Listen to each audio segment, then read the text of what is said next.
ते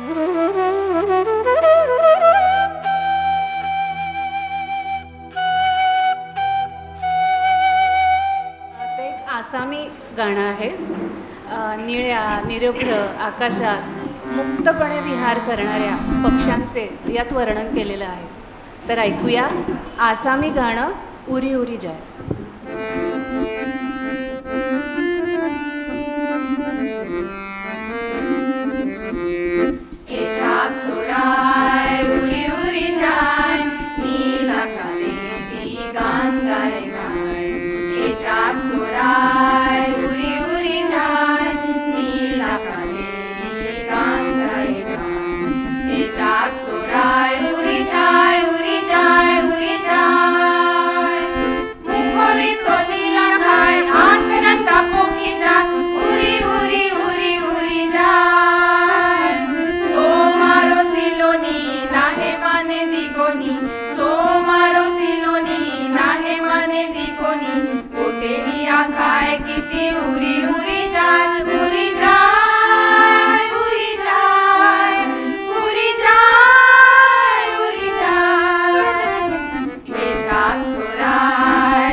दोन 2001 साली जेव्हा अक्षरनंदनचा पहिला 10वीचा वर्ग SSC बोर्डाच्या परीक्षेला बसणार होता, तेव्हा इतके दिवस मोकळ्या वातावरणात वाढलेली मुलं, मोकळा विचार करायला मिळालेली मुलं आता एका साचेबद्ध परीक्षेला बसणार, मग आपण त्यांची कशी तयारी करून घ्यायची असा मला प्रश्न होता. तेव्हा आम्ही 10वीला शिकवणारे सगळे शिक्षक फलटणच्या कमला निमकर शाळेमध्ये गेलो होतो. तिथे मंजुताई होत्या आणि तेव्हा मॅक्सिम मावशी होत्या, त्यांच्या आणि त्यांचे अन्य विषय शिक्षक या सगळ्यांनी मिळून आम्हाला 10वीच्या परीक्षेची तयारी आपण कशी करून घेऊ शकतो, आपल्या उद्दिष्टांना बगल न देता त्या तंत्राकडे कसं वळवू शकतो मुलांना, याचं छान मार्गदर्शन केलं होतं. त्याच्यानंतर अक्षरनंदनची प्रत्येक 6वीची मुलं बिनचुरणीला अभ्यास सहलीला जातात. तेव्हा एक दिवस किंवा एक सेशन हे कमला निमकर शाळेसाठी राखून ठेवलेलं असतं आणि तेव्हा कमला निमकर शाळेतल्या 6वीशी तिथल्या 6वीशी या 6वीची इंटरॅक्शन होते आणि तिथे मुलं एकमेकांशी गप्पा मारतात, एखादी कृती त्यांच्याकरता ठरवलेली असते ते एकत्र मिळून करतात, कधी स्वयंपाक असेल, कधी ओरिगामी असेल, असा त्यांची छान देवाणघेवाण होते आणि मुलं एक छान मस्त आठवणी घेऊन परत येतात. कमला निमकर शाळेशी वेळोवेळी वेगवेगळ्या विषयांवर देवाणघेवाण होते. आत्ता गेल्या शैक्षणिक वर्षामध्ये त्यांची एक टीम मधुराबरोबर शाळा भेटीला आली होती आणि ते झाल्यानंतर त्यांनी आम्हाला तिथे शाळेत त्यांच्या ह्या भेटीवर एक PPT सादर केला होता, तो इकडे पाठवला बघायला आणि त्याच्यामध्ये शाळेतल्या त्रुटी पण इतक्या स्पष्ट लिहून दिलेल्या होत्या की काय करू शकते अक्षरनंदन शाळा. ते बघून इतकं छान वाटलं की एवढा स्पष्ट फीडबॅक दिला आहे आपल्याला, तो किती अंमलात आणला अजून विचार करायला हवा आहे, पण तो लक्षात मात्र नक्की घेतलेला आहे. तर ही इंटरॅक्शन खूप छान होते या दोन शाळांमधली. आणि आता आपण त्यांचं सादरीकरण बघूया आणि अजून ओळख करून घेऊया कमला नेमकर शाळेची. गुड आफ्टरनून सगळ्यांना. अक्षरनंदन संपूर्ण गट, विद्याताई यांचे पहिल्यांदा आभार की त्यांनी अशा प्रकारची एक मीटिंग आपल्या सगळ्यांची घडवून आणली, ज्याची गरज खूप वाटते. आमचा एक व्हॉट्सॲप गट आहे सिस्टर स्कूल्स म्हणून, त्याच्यावर पण आम्ही काहीतरी टाकत राहतो. आमच्याकडे असं होतं, तुमच्याकडे काय होतं, ह्या प्रश्नाला कसं सामोरं जायचं. तर हा एक खूप छान प्लॅटफॉर्म त्याला मिळाला. 2 सादरीकरणं खूप उत्तम झाली. आता मी आधी टीमची माझ्या ओळख करून देते. डॉक्टर मंजिरी निमकर, शाळेमध्ये टाळ्या मिळाल्या. 1995 पासून, म्हणजे ते ह्यांनी डॉक्टर आहेत त्यांच्या शिक्षणाने, पण त्यांनी 1995 पासून शाळेसोबत त्या आहेत. मॅक्सिनाजींबरोबर बरीच वर्ष त्यांनी काम केलं आहे. आता शाळेच्या रेग्युलर कामकाजामध्ये त्यांचं फार लक्ष नसतं, पण आमच्या टीमचा खूप मोठा आधार आहेत आणि आम्हाला वेळोवेळी सगळ्या गोष्टीत मदत करतात. संस्थेचं, शाळेचं काम जास्तीत जास्त बाहेर पोचवण्यासाठी जे सगळे प्रकल्प चालू आहेत, अंगणवाड्यांबरोबर, जिल्हा परिषद शाळांबरोबर, SCRT बरोबर काही काम असेल, त्याच्यामध्ये मंजुताईंचा सहभाग जास्त आहे. लेखनही त्या करतात. श्री विश्वास जगदाळे हे आमचे माध्यमिकचे मुख्याध्यापक आहेत, म्हणजे 8वी ते 10वीचे. आणि मला वाटतं आहे की शाळेच्या पहिल्या बॅचपासून आत्ताची जी 10वी पास होती आहे, त्या सगळ्या बॅचमधल्या सगळ्या मुलांची माहिती असलेले ते आता शाळेत सध्या एकमेव शिक्षक आहेत. मला पण सरांनी शिकवलेलं आहे, मी त्यांची विद्यार्थिनी आहे. प्रियाताई प्रियदर्शिनी सावंत आमच्या प्राथमिकच्या मुख्याध्यापिका आहेत. खूप नॅचरल शिक्षिका आहेत. आमच्या शाळेच्या बऱ्याचशा शैक्षणिक व्हिडिओजमध्ये त्यांना आवर्जून घेतो आम्ही, कारण त्यांचा खूप सहज मुलांमध्ये वावर असतो. अशी आमची टीम आहे सध्या. प्रकाश पण आहे तिथं, हा सुद्धा शाळेच्या पहिल्या बॅचचा विद्यार्थी. प्रकाश, मी आणि मंजुताईंची मुलगी समीरा असे आम्ही तिघही शाळेचे विद्यार्थी आत्ता शाळेच्या टीमसोबत आहोत. मी मधुरा राजवंशी, मी इंग्रजी शिकवण्याचं काम करते आणि मी शिक्षण समन्वयक म्हणून सुद्धा काम करते.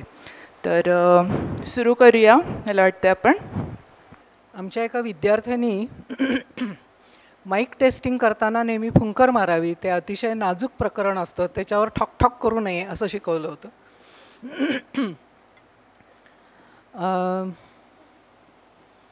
इतिहास सांगायला मला उभं केलं आहे, तर त्याच्यामुळे मी इतिहास सांगते, कारण त्या इतिहासाची माझी फार जोडणी जवळची आहे. मी मेडिकल डॉक्टर त्यावेळेला होते. साधारण 82-83 मी फलटणला गेले, प्रॅक्टिस सुरू केली. माझी थोरली मुलगी समीरा ही 3.5-4 वर्षाची झाल्यावरती मी तिला शाळेत घातली. तेव्हा तिने घरी आल्यावर सांगितलं की मी शाळेत जाणार नाही. म्हटलं ठीक आहे, काय लहानच आहे, राहू दे 1 वर्ष घरी. आणि त्यावेळेला असं प्रचंड टेन्शन, शाळेत घातलंच पाहिजे, अमुक तमुक हा भाग नव्हता. मी माझ्या आईच्या घराशेजारीच राहते आणि आईची छान 3 एकर शेती, चिक्कूच्या, पेरूच्या, नारळाच्या बागा आणि भाज्या लावायची, फुलं लावायची. आणि ती समीरा तिथे कायम आईकडेच असायची. 1 वर्ष पूर्ण झालं. पुढच्या वर्षी आम्हाला वाटलं आता ही 5 वर्षाची झाली, आता जाईल शाळेत. पुन्हा शाळेत नेऊन घातली तिला. संध्याकाळी दुपारी ती घरी आली, तिने सांगितलं, आई तुला सांगितलं ना मला शाळेत नाही जायचं. आता मला टेन्शन यायला लागलं, कारण मी त्यावेळेला फुल टाईम प्रॅक्टिस करत होते. आता होमस्कूलिंग करायचं आपल्याला जमेल का? मग त्यावेळेला मॅक्सिन मावशी माझ्या मदतीला आल्या. मॅक्सिन मावशी म्हणजे डॉक्टर मॅक्सिन बर्नसन या लिंग्विस्ट आणि मराठी जाणणाऱ्या, आवडणाऱ्या, सर्वांना ओळखीच्या असणाऱ्या मॅक्सिन मावशी. त्यांनी सांगितलं, समीराला विचारलं की तू माझ्याकडे येशील का? समीराने विचारलं, तुमच्याकडे बाई असतात का? मास्तरीण असतात का? तेव्हा मग मॅक्सिन मावशी म्हणल्या, नाही मीच असते फक्त. तर त्या आजी, त्याच्यामुळे आजी चालतील असं म्हणून मग त्यांच्या बागेमध्ये 2-3 मुलांना घेऊन ही एक बालवाडी सुरू झाली. होता होता उन्हाळ्याची सुट्टी संपली, शाळा सुरू व्हायला लागल्या. मग आमच्यासारखे जे सगळे पालक काय जे होते 4-5 मुलांचे तिथल्या, त्यांनी सांगितलं की तुम्ही शाळाच सुरू करा ना, कारण हे इतकं छान चाललेलं आहे मुलांचं. आणि अशा प्रकारे त्या कमला नेमकर बालभवनचा जन्म झाला. वास्तविक मावशींना अजिबात खाजगी शाळा काढायची नव्हती. त्यांचं म्हणणं की प्राथमिक शिक्षण ही शासनाची जबाबदारी आहे आणि ती शासनानेच पार पाडायला पाहिजे, खाजगी शाळा नाही काढायच्या. पण मग त्यांच्याही हळूहळू लक्षात यायला लागलं की मध्यमवर्गीय, लोअर मिडल क्लास अशाही मुलांच्यासाठी चांगल्या शाळा फलटणमध्ये नाही आहेत. त्यावेळेला फलटणमध्ये जिल्हा परिषदेच्या शाळा फलटणमध्ये सुद्धा होत्या, नगरपालिकेने अजून त्या ताब्यात घेतलेल्या नव्हत्या. त्याच्यानंतर 1-2 वर्षातच त्या ताब्यात घेतल्या आणि त्याच्यामुळे मग कमला नेमकर बालभवन ही सुरू झाली. पण ती सुरू करताना सुद्धा मॅक्सिन मावशींनी काही तंत्र आवर्जून पाळली. तिकडे जाण्याच्या आधी मी थोडं मावशींच्या आधीच्या कामाकडे येते. कमला नेमकर बालभवन शाळा सुरू करणं हे मावशींचं पहिलं काम नव्हतं. 1966 त्या फलटणला प्रथम आल्या, कारण त्यांना PhDची थिसिस लिहायचा होता, त्याचं काम करायचं होतं. आणि तो त्यांचा विषय जो होता तो म्हणजे की शेड्यूल कास्ट मुलं, दलित वस्तीमधली मुलं ही जर मेनस्ट्रीम शाळेमध्ये गेली तर त्यांची भाषा, त्यांच्या भाषेवरनं त्यांची जात समजत नाही. आणि त्याच्यामुळे ही सगळी मुलं विशेष काहीतरी वेगळ्या शाळा त्यांच्यासाठी न काढता मेनस्ट्रीम शाळेमध्येच ती गेली पाहिजेत, अशा दृष्टीने त्यांचा तो अभ्यास होता. त्यावेळेला तो अभ्यास करत करत असताना तिथली मुलं त्यांना भेटली. त्यांना शिकण्याची इच्छा आहे हे त्यांच्या लक्षात आलं, परंतु त्यावेळेला नगरपालिकेच्या शाळा या मुलांना घेत नव्हत्या. कारण ते म्हणायचे की काय जिनिंग फॅक्टरी सुरू झाली की आया कामाला जातात, मग ही पोरं घरी राहतात. साहजिकच होतं, कारण घरी सांभाळणारं कोणी नव्हतं, स्वयंपाक करणारं कोणी नव्हतं. दरवाजे जर उघडे राहिले तर करून ठेवलेल्या भाकरी डुकरं आत येऊन खायची, कारण दरवाजेच नसायचे बहुसंख्य घरांना, असे पडदे लावलेले असायचे. प्रचंड दारिद्र्य होतं. या एका फोटोमध्ये तुम्हाला दिसते मावशी तिथे बसून त्यांचं काम करतायत, पण मागली एकूण सगळी घरं आणि असं सगळं बघितल्यानंतर लक्षात येईल की खूपच ती वस्ती वाईट होती आणि विशेषतः पावसाळ्यामध्ये तर फारच वाईट व्हायचं. पण तिथे एकदा फलटणच्या नगरपालिकेची निवडणूक होती आणि मावशी रस्त्यावर उभं राहून निवडणुकीची मिरवणूक बघत होत्या. कोण जे जिंकून आलं होतं त्यांचं चाललं होतं मिरवणूक. शेजारी जवळपास 5-6 पोरं होती आणि ती मावशींना बघत होती, गोरीबाई, त्याच्यामुळे त्यांचं मावशींच्याकडे लक्ष. मग मावशींनी त्यांना विचारलं की शिकायचं आहे का तुम्हाला? ती पोरं पळून गेली. पण त्यांना माहीत होतं ह्या कुठे राहतात ते. मग 2-3 दिवसांनी त्यांच्या घरी गेली ती पोरं आणि सांगितलं आम्हाला शिकायचं आहे. तेव्हा मग मावशींनी आपल्या घरामध्ये त्यांची शिकवणी सुरू केली. 5-6 दिवस झाले, कधी ही 2 मुलं यायची, कधी ती 3 मुलं यायची, कधी ही 4 मुलं यायची, किती पण मुलं केव्हा पण येणं केव्हा पण न येणं. त्यांना असं जाणवलं की माझ्याकडे त्या मुलांनी येण्यापेक्षा मी त्यांच्या वस्तीत गेलं पाहिजे. म्हणून मग त्या फलटणमधल्या जी दलित वस्ती आहे मंगळवार पेठेची, तिथे त्या गेल्या आणि तिथे एक अक्काबाई शेख नावाच्या बाईंनी त्यांना सांगितलं की तुम्ही आमच्या दारात बसा, मी तुम्हाला एक खाट देते, मास्तरीण खाटेवर बसेल, मुलं खाली बसतील आणि तुम्ही शिकवा. आणि अशा प्रकारे 2-3 जणींना घेऊन मावशींनी तिथे शिकवायला सुरुवात केली. मग पावसाळा आला. पाऊस फलटणला फारसा पडायचाच नाही त्या काळामध्ये, पण चिखल खूप व्हायचा. आत्ता तुम्ही बघितलाल तसं की खालती सगळी माती होती, काय डांबरीकरण वगैरे काहीच नव्हतं, फरशा वगैरे तर फार लांबची गोष्ट. आणि त्या सगळ्या राड्यामध्ये आता कसं शिकवायचं, म्हणून त्या गेल्या नगरपालिकेमध्ये की इथे एक नगरपालिकेचं धर्मशाळा आहे, तिथे मला तुम्ही जागा द्या. त्यांनी ठराव पास केला. खूप घाण होती धर्मशाळा, तिथे एक प्रेतसुद्धा सडक पडलेलं होतं. अशी एवढी चिखल असायचं त्या धर्मशाळेत. पण एक 2-3 हजार रुपये खर्च करून नगरपालिकेने ते साफ करून दिलं आणि तिथे मग ही तास भरायला लागले. सगळी ती दलित वस्तीतली मुलं यायची, प्रचंड एनर्जी होती त्या मुलांच्यामध्ये, धिंगाणा घालायची. शांतपणे बसणे हा भागच नव्हता. मोठमोठ्यानी आरडा ओरडा, नाच गाणी असं चालायचं. मजा यायची, पण शिकणं काही होत नव्हतं. मग हळूहळू त्याला सगळ्याला एक वळण देत असं करत मावशींनी काही माणसं तयार केली आणि ही मुलं मग नीटपणे शिकायला लागली. ती मुलं ज्यांना सांभाळायची ती बारकी मुलं पण यायला लागली. मग तर शिक्षण पुन्हा ये रे माझ्या मागल्या.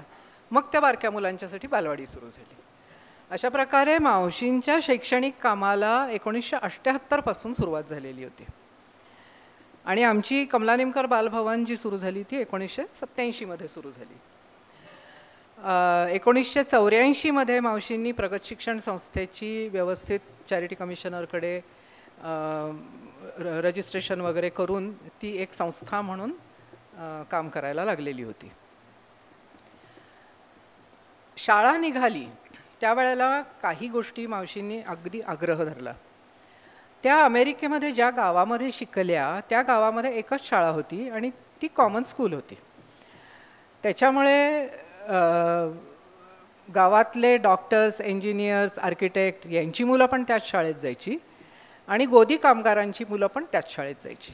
त्याच्यामुळे मावशींना हा आग्रह होता मावशींचा की आपली शाळा तशी असली पाहिजे, समाजाच्या सर्व स्तरातली मुलं तिथे असली पाहिजेत आणि त्याच्यामुळे ते पहिल्यापासून त्यांनी ते तत्त्व म्हणून मांडलं. ते आज तागायत आम्ही पाळतो आहोत. दुसरं त्यांचं म्हणणं होतं की शाळा आनंददायी असली पाहिजे, मुलांनी दडपणाखाली राहता कामा नये. या सगळ्या कामामध्ये मीना चंदावरकरांची मावशींना खूप मदत झाली, कारण त्या बालवाडीचं त्यांना माहिती होती आणि त्यांचा हा आग्रह असायचा की मुलं आनंदी असली पाहिजेत, हसणं असलं पाहिजे शाळेमध्ये, असे दडपणाखाली मुलं अजिबात वावरता कामा नाही आहेत आणि त्याच्यामुळे मुलं आनंदी असली पाहिजेत हे एक तत्त्व म्हणून आमच्या सगळ्या तत्त्वप्रणालीमध्ये आलं. त्यानंतर वर्गामध्ये मर्यादित संख्या असावी मुलांची, त्यामुळे मुलांच्याकडे वैयक्तिक लक्ष देता येईल, कृतीमधून शिकवता येईल, मुलांना ज्या गोष्टी करायला आवडतात अशा गोष्टींमधून आपण शिकवावं. पर्यावरणाबद्दल मुलांना प्रेम असलं पाहिजे, माहिती पण असली पाहिजे आणि त्या दृष्टीने आपण काम करायचं आणि तसं आमचं बरंच काम त्यावेळेला होतंही. असे मुलं खूप फिरायला जायची, एक नेचर क्लब वगैरे पण होता आमचा. अशा प्रकारे काम होतंच होतं. माध्यम म्हणून मराठी हे ठेवायचं पहिल्यापासून असंच आग्रह त्यांचा होता आणि ते ठेवलंही गेलं. खूप काही काळ असा होता की जिथे लोक चांगली म्हणजे चांगल्या घरातली जी लोक होती सोकॉल्ड, ती जी आर्थिकदृष्ट्या सक्षम होती, ते लोक इंग्रजी माध्यमाच्या शाळांमध्ये मुलं घालायचे. पण मग कालांतराने ते पुन्हा बदललं आणि चांगल्या सक्षम घरातली लोकंसुद्धा मराठी माध्यमासाठी म्हणून आमच्या शाळेमध्ये मुलं घालायला लागले. मुलांची भाषा आणि अनुभव याला महत्त्व. मॅक्सिन मावशी स्वतः लिंग्विस्ट असल्यामुळे मातृभाषेचं महत्त्व त्या चांगलंच जाणून होत्या आणि मुलांची भाषा म्हणजे बहुसंख्य सगळे आमच्या भागामध्ये मराठी बोलणारेच आहेत, परंतु त्याच्यातसुद्धा छटा आहेत खूप आणि त्या भाषेला आपण नाकारायचं नाही, प्रमाण भाषेचा आग्रह धरायचा नाही. ती पण भाषा शाळेमध्ये आली पाहिजे आणि फुलली पाहिजे आणि तशी ती फुललीच. आणि आमच्या नवनीतमधनं ते दिसतंच आहे की जी खेड्यामध्ये राहणारी मुलं आहेत किंवा जी झोपडपट्ट्यांमध्ये राहणारी मुलं आहेत ती अतिशय सर्जनशील लेखन करत होती आणि ती त्यांचे शब्द वापरत होती आणि तो आग्रह मॅक्सिन मावशींनी पहिल्यापासून आमच्या शाळेसाठी धरला होता. एक साधारण 1ली-10वी झाल्यानंतर तोपर्यंत आम्ही बरेच प्रयोग केले होते बारीक सारीक शिकवण्याबद्दलचे, पेडागॉजीबद्दलचे, प्रकल्पांबद्दलचे. आणि त्यावेळेला मावशी नेहमी म्हणायच्या की हे आपली शाळा ही ओएसिस नाही होऊन राहता कामा, आपण बाकीच्या शाळांपर्यंत पोचलंच पाहिजे. आणि म्हणून आमचा एज्युकेशनल आउटरीचचा कार्यक्रम सुरू झाला जो 1992 मध्ये फलटण तालुक्यामधल्या सगळ्या शासकीय शाळा, 4 खाजगी शाळा आणि फलटण नगरपालिकेच्या शाळा यांचा एक 3रीच्या मुलांचा सर्व्हे झाला त्यांच्या वाचन लेखनाचा. आणि असं लक्षात आलं की 80% मुलांना पहिलीचं वाचन लेखनसुद्धा येत नाही आहे 3रीच्या लेव्हलला. आणि कोलॅप्स ॲट द फाउंडेशन असा म्हणून मावशींनी या नावाने त्याच्यावरती एक रिपोर्ट लिहिला आहे. आमच्या वेबसाईटवरती तो रिपोर्ट उपलब्ध आहे. नुसतं सर्वे करून मावशी थांबल्या नाहीत, तर मग त्या म्हणल्या की आपल्याकडे प्रगत वाचन पद्धती जी आहे की ज्याच्यामधनं आपल्याला असं आढळलेलं आहे की आपल्या दलित वस्तीतली मुलंसुद्धा दिवाळीपर्यंत वाचायला लागतात. तर हे आपण मग सगळ्या शाळांपर्यंत न्यायला पाहिजे. आणि एज्युकेशनल आउटरीच या नावानी मग जिल्हा परिषदेच्या आणि नगरपालिकेच्या शाळांबरोबर आम्ही रेग्युलरली काम करायला सुरुवात केली. आजही आम्ही तोच धागा पकडून पुढे जातो आहोत. आणि आत्ता लातूरच्या 25 शाळांमध्ये आणि 180 अंगणवाड्यांच्यामध्ये आम्ही काम करतो आहोत. ते सगळं काम प्रकाश सांभाळतो. पण तो एज्युकेशनल आउटरीचचा जो एक हे आहे, पदर आहे, तो आम्ही अजिबात सोडलेला नाही आहे. कारण त्याच्यामधून खूप प्रेरणा मिळते असं आमच्या लक्षात आलेलं आहे. आणि ते आपलं एक काम आहे. आपण ठरवलेलं आहे की हे आमचं काम आहे आणि हे आम्ही करणार आहे. त्याच्यामुळे आम्ही ते करत राहतो. ही शाळा जिथे सुरू झाली ते निमकर सीड्सनी निमकर ॲग्रिकल्चर रिसर्च इन्स्टिट्यूटला दिलेली 3 गोडाऊन्स होती. आणि गोडाऊन म्हणजे असं मोकळं इथून तिथून. त्याच्यामुळे मग तिथे गाद्या असायच्या. बाकं टेबलं वगैरे कशालाच पैसा नव्हता. त्याच्यामुळे गाद्या असायच्या. आणि आधीची जी सगळी विद्यार्थी आहेत त्यातला एक विद्यार्थी तिथे बसलेलाच आहे. ते सांगायचे की कशी धमाल यायची. आम्ही कधी पण लोळायचो, कधी पण पळायचो, काही पण चाललेलं असायचं. कारण जागाच होती ना, इथून तिथून मोकळंच होतं सगळं. आणि तिथे ती शाळा भरायची. तिथेच एका ह्याच्यामध्ये मी मतिमंद मुलांसाठी एक शाळा चालवलेली होती. सुरुवातीला फलटणमधल्या लोकांना वाटायचं की ही आणि ती शाळा एकच आहेत. पण मग मी कालांतराने 1-2 वर्षातच ती शाळा हस्तांतरित केली दुसऱ्या एका संस्थेला. आणि मग ही एवढी एकच शाळा राहिली. याचं नाव कमला निमकर बालभवन ठेवण्याचं कारण म्हणजे की माझी आजी कमलाबाई निमकर यांनी फ्रोबेल पद्धती भारतामध्ये मुंबईमध्ये आणण्याचं एक मोठं काम केलं. त्याच्या आधी पण फ्रोबेल पद्धती थोड्याफार प्रमाणामध्ये चालत होती, नाही असं नाही. पण त्यांनी मुंबईमधल्या अनेक शाळांमध्ये फ्रोबेल पद्धतीची पेरणी केली होती. आणि त्यांच्या ह्या शैक्षणिक कामासाठी म्हणून मॅक्सिन मावशींनी ठरवलं की आपण शाळेला कमला निमकर बालभवन असं नाव देऊया. त्यानुसार हे नाव दिलं गेलं. अगदी सुरुवातीला आमच्या शाळेमध्ये फारसं कुणी मुलं घालायला तयार नसायचं. त्याचं कारण असायचं की काय शाळा कसली आहे, काय झाडाखाली काय बसतात, गावात काय फिरत असतात, कुणाशी पण जाऊन काय बोलतात, मुलं काय पण खेळत काय असतात. म्हणजे असं पाढेबिडे पाठ करून काही कुणी घेत नाही आहे इथे. शिकतात का नाही मुलं कुणास ठाऊक, असं म्हणून मुलं काही शाळेत यायची नाहीत. त्यावेळेला मावशी काय करायच्या, सायकलीवरनं असायच्या आणि दुपारच्या वेळेला सायकलीवरनं जाताना रस्त्यात खेळणारी पोरं दिसली की मावशी थांबायच्या आणि विचारायच्या काय रे शाळेत का नाही गेला. ती पोरं सांगायची मास्तर मारतात. काही पोरं सांगायची आमचं डोकंच चालत नाही. म्हणजे कल्पना करा, इतक्या लहान 2री-3रीच्या वयामध्ये हे मुलांच्या मनात भिनवलं गेलेलं आहे की तुम्हाला अक्कल नाही.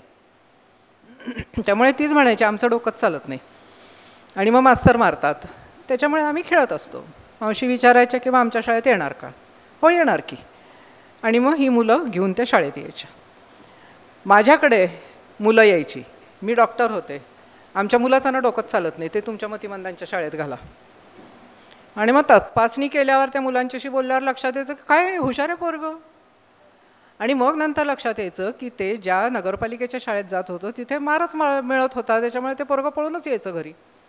की घरच्यांना म्हटलं की ह्याला काय शिक्षण आवडत नाही, काय कळत नाही ह्यातलं, ह्याला काय अक्कल नाही, त्याला मतिमंदांच्या शाळेत घालावं असं म्हणून मुलं जमा झाली. असं करत करत करत आमचे जो पहिला वर्ग होता त्याच्यामध्ये सगळी जवळजवळ मुलं वयाने मोठी होती. 1-2 वर्षांनी मोठी होती. कारण आमची आत्ताशी पहिली सुरू झालेली, आणखीन ही कधीतरी 2री-3रीतनं शाळा सोडलेली मुलं. अशी मुलं सुरुवातीला आमच्याकडे आली होती. आणि त्याच्यामध्ये समीरा हिची थोरली बहीण, नूरी, अशी काही काही होते की जे शालाबाह्य नव्हती झालेली मंडळी. अशी मुलं सुरुवातीला आमच्याकडे गोळा होत गेली. आणि मग नंतर लोकांच्या लक्षात यायला लागलं की अरे इथे काहीतरी होतं आहे बरं का, इथली मुलं छान दिसत आहेत. आणि म्हणून मग शेवटी शाळेमध्ये आमच्या मुलं पाठवायला लागले लोक. त्याच्यामध्ये सुद्धा मला असं जाणवलं की व्यापारी वर्ग, हाताने काम करणारा वर्ग, ह्यांची मुलं आमच्याकडे जास्त असतात.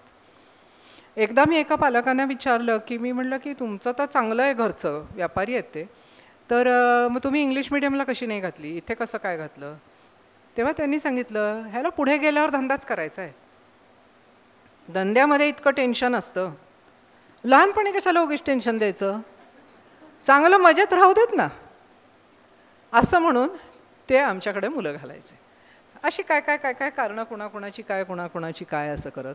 आणि हळूहळू जिथे मावशींना सायकलीवरनं फिरता फिरता दिसलेली मुलं शाळेत आणायची, तिथनं आता 150 मुलांचे अर्ज येतात आणि त्याच्यामधनं मुलं घ्यायची शोधून, असं व्हायला लागलं. आम्हाला मावशींनी एक नियम घालून दिलेला होता, समाजाच्या सर्व स्तरातली मुलं आली पाहिजेत.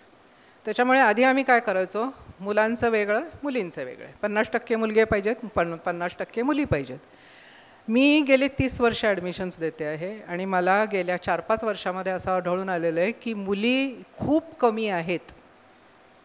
आम्हाला 50% मुली मिळत नाहीत, एवढ्या मुलीच नाही आहेत असं माझ्या लक्षात गेले 10 वर्ष येतं आहे. आलेले सगळे मुलींचे फॉर्म सगळ्या मुली मी जरी घेतल्या तरीसुद्धा त्या 50% होत नाही आहेत असं माझ्या लक्षात आलं. एनिवे, तर त्याच्यामुळे मुलं मुली वेगळे वेगळे करायचे. आणि मग शासनाने ठरवून दिलेलं आहे की बाबा अनुसूचित जाती इतके टक्के, इतर मागासवर्गीय इतके टक्के, भटके विमुक्त इतके टक्के. तर आपल्याला वर्गात किती घ्यायचे आहेत? 36 मुलं. त्याच्यामुळे मुलगे 17 मुली 17. मग ह्याच्यामध्ये त्या 17मध्ये इतके टक्के हे असं म्हणून आम्ही त्याची टक्केवारी मांडायचो. म्हणजे ह्या 17मध्ये किती मुलं होतील आपली, आणि त्यानुसार मग आम्ही मुलं घेतो. त्याच्यामध्येही आम्ही काय करतो की समजा अनुसूचित जातीच्या मुलांच्या 10 फॉर्म्स आलेले आहेत आणि मला 4 मुलं घ्यायची आहेत, तर अशी पण मुलं पाहिजेत मला की ज्यांचं अगदी हातावर पोट आहे, संपूर्ण नादार आहेत, फी वगैरे काहीही भरणार नाही आहेत. आणि अशीही पाहिजेत की ज्यांना जे प्रोफेसर आहेत किंवा दुसरी काहीतरी सरकारी नोकरी आहे, त्याच्यामुळे आर्थिकदृष्ट्या सक्षम आहेत. ही दोन्ही मुलं मला एकाच जातीची तिथे हवी आहेत. आणि मग अर्थात इतरही आहेत. मग OBCमध्ये शक्यतो सगळ्या वेगवेगळ्या जातींना प्राधान्य देण्याचा प्रयत्न, अशा सगळ्या गोष्टी करत करत करत करत मग आम्ही ते प्रवेश देतो. समजा माळी आहेत, मला 1 माळी घ्यायचं आहे आणि 5 माळी आहेत, तर मग त्याच्यामधलं माळी मुलाचं मी चिठ्ठी उचलते. पण अदरवाईज नुसत्या चिठ्ठ्या उचलून आम्ही हे करत नाही. हे खूप जाणीवपूर्वक सगळ्या प्रकारची मुलं यावीत याच्यासाठी आमचा आग्रह असतो.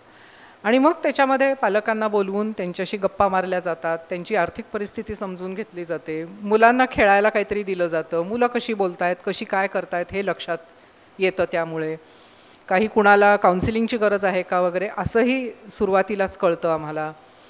तर अशा प्रकारे मग बालवाडीची प्रवेश प्रक्रिया पूर्ण होते.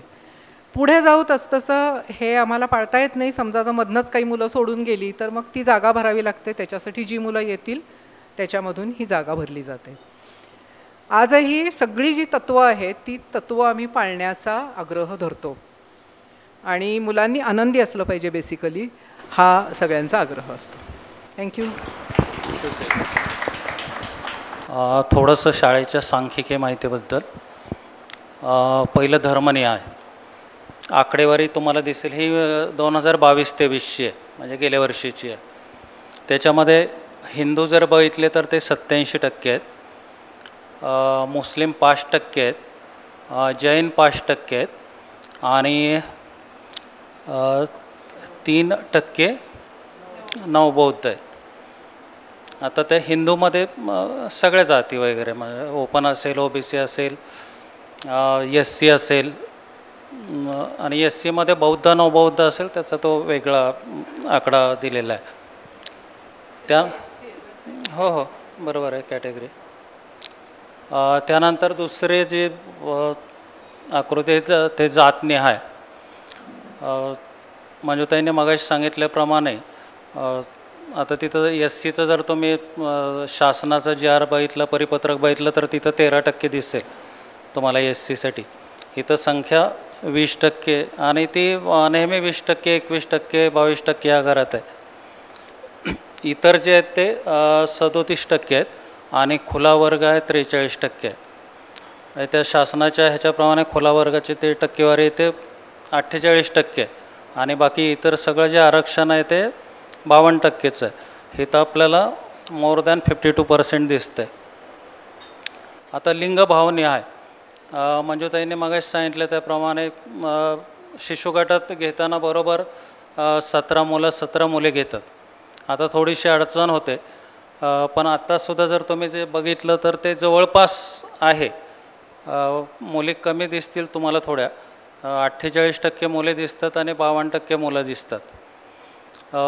जरी शिशु गटात मिळाल्या मुली 17 आणि मुलगे 17, भविष्यात काय होतं, कदाचित मुलीचा दाखला जर गेला पुढं कुठेही, तर मंजुताईंनी सांगितलं त्याप्रमाणे ते मुलगी मिळणं अवघड जातं. मग अशा वेळेला मुलगा आला तर त्या मुलाला प्रवेश दिला जातो. त्यामुळं सध्याचा जो गेल्या वर्षीचा पट होता तो 452 होता. त्याच्यामध्ये 48% मुली आहेत आणि 52% मुलगे आहेत. शाळा आमचे मगाशी सांगायचं राहिलं, 3 विभाग वेगवेगळे आहेत.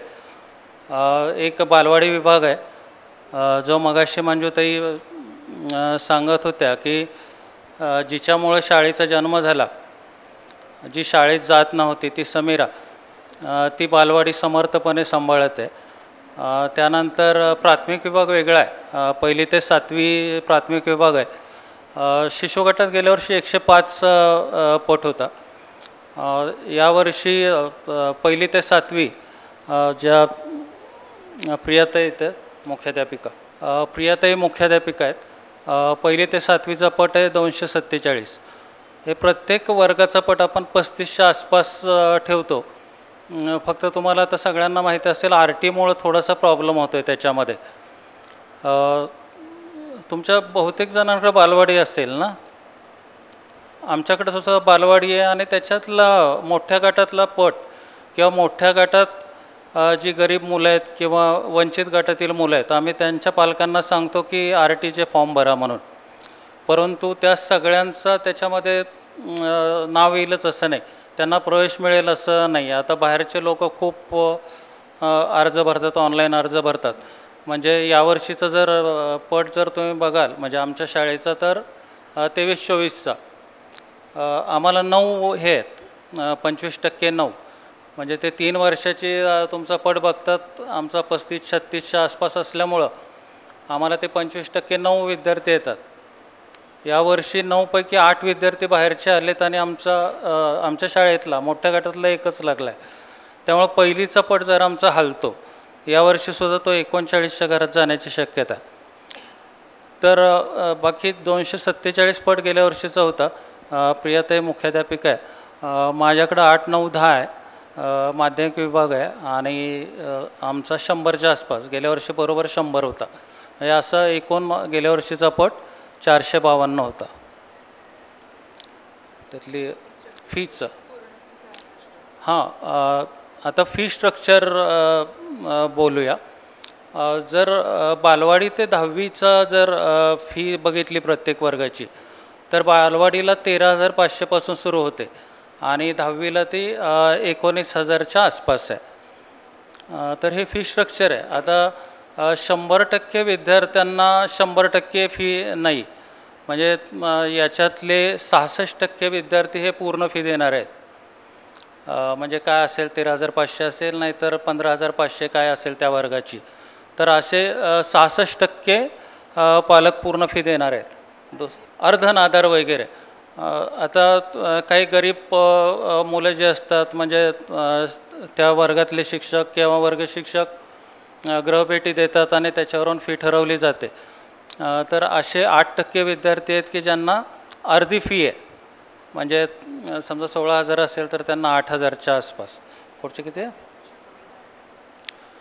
तर अर्ध्यापेक्षा कमी 10% मुलं असे आहेत की त्यांना त्याच्यापेक्षा कमी फी आहे. शिक्षकांची मुलं गेल्या 2 वर्षापासून शाळेत जे शिक्षक शिकवतात त्यांच्या पाल्यांना आपण फ्री, म्हणजे त्यांच्याकडून काहीच फी घ्यायची नाही असं ठरलं. आणि गेल्या 2 वर्षापासून असे जे शिक्षक आहेत त्यांच्या, म्हणजे असे 3% आहेत त्यांची मुलं, ते 3% आहेत. आणि शेवटचा एक राहतो RT 12%.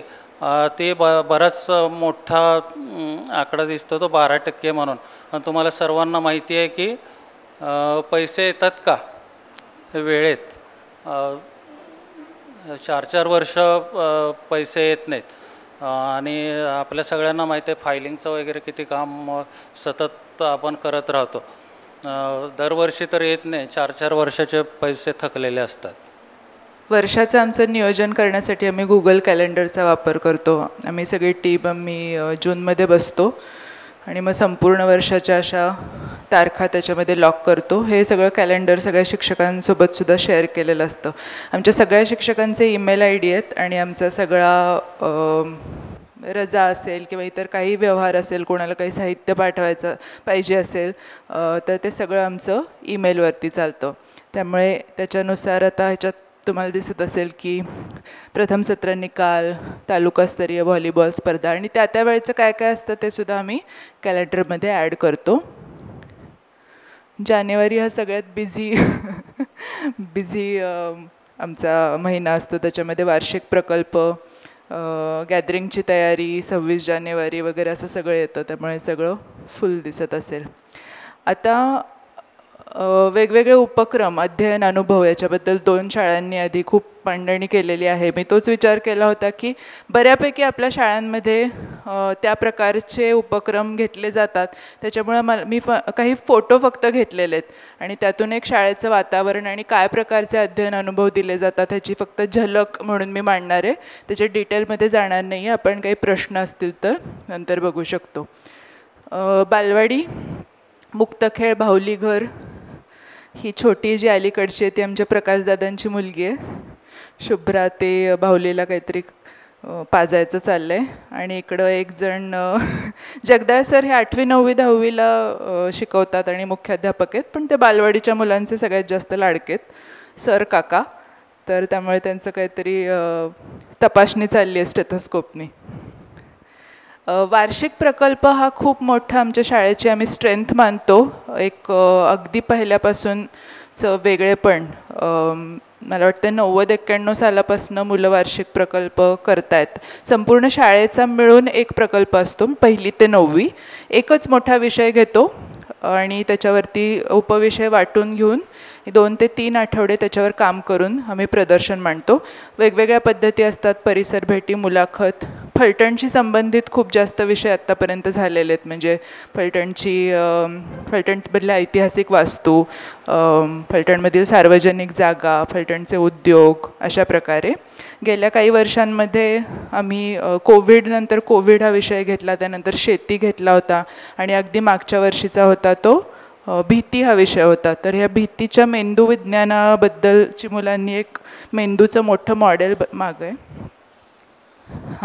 मेंदूचं मोठं मॉडेल बनवलं होतं. मॉडेल नाही म्हणजे असं एक टांगलं होतं आणि त्याच्यामध्ये भीती निर्माण होते मेंदूमध्ये, म्हणजे काय काय घडतं, कुठली रसायनं येतात, ह्या पद्धतीचा अभ्यास करून त्यांनी मांडलं होतं. आणि इकडे वाचून भीती वाटेल अशा काही बातम्यांचा संग्रह करून त्याचं एक मोठं वर्तमानपत्र तयार केलं होतं मुलांनी. एक व्हिज्युअल प्रदर्शन ते एक प्रभावी व्हावं आणि लक्षात राहावं यासाठी मुंबईचे एक आर्टिस्ट आहेत रणजित कोकाटे म्हणून आणि अभि गोरेगावकरच्या शलाका देशमुख या दोघांनी आम्हाला मदत केली होती.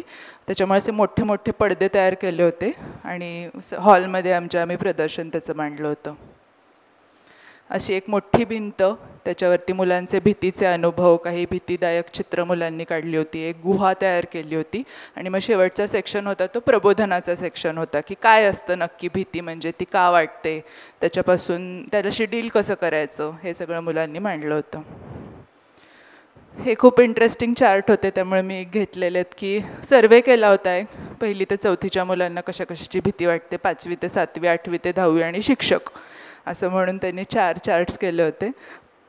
1ली ते 4थी प्राण्यांची प्राणी ही अशी गोष्ट आहे जी शिक्षकांपर्यंत चालली. मला विचित्र वाटलं जरा. सगळं कुत्रे, भूत, अंधार, अपघात, व्यक्ती, आई बाबा, किडनॅपर, चोर वगैरे. खूप आई बाबा भीती घालतात की तू असं बाहेर जाऊ नको नाही तर तुला किडनॅप करून घेऊन जातील. म्हणजे असं मुलांनी लिहिलं स्वतः, म्हणजे ती कुठून येते भीती असा विचार केला तेव्हा. आणि पालकांना हे सगळं प्रदर्शन फार जास्त म्हणजे काहींनी सांगितलं आमचे डोळे उघडले म्हणून की मला काही लागलं तर बाबांना सांगायची भीती वाटते, असं एका मुलीने लिहिलं होतं. त्यामुळे काय पातळीची भीती मुलांच्या मनात आहे ते ह्यातनं आलं.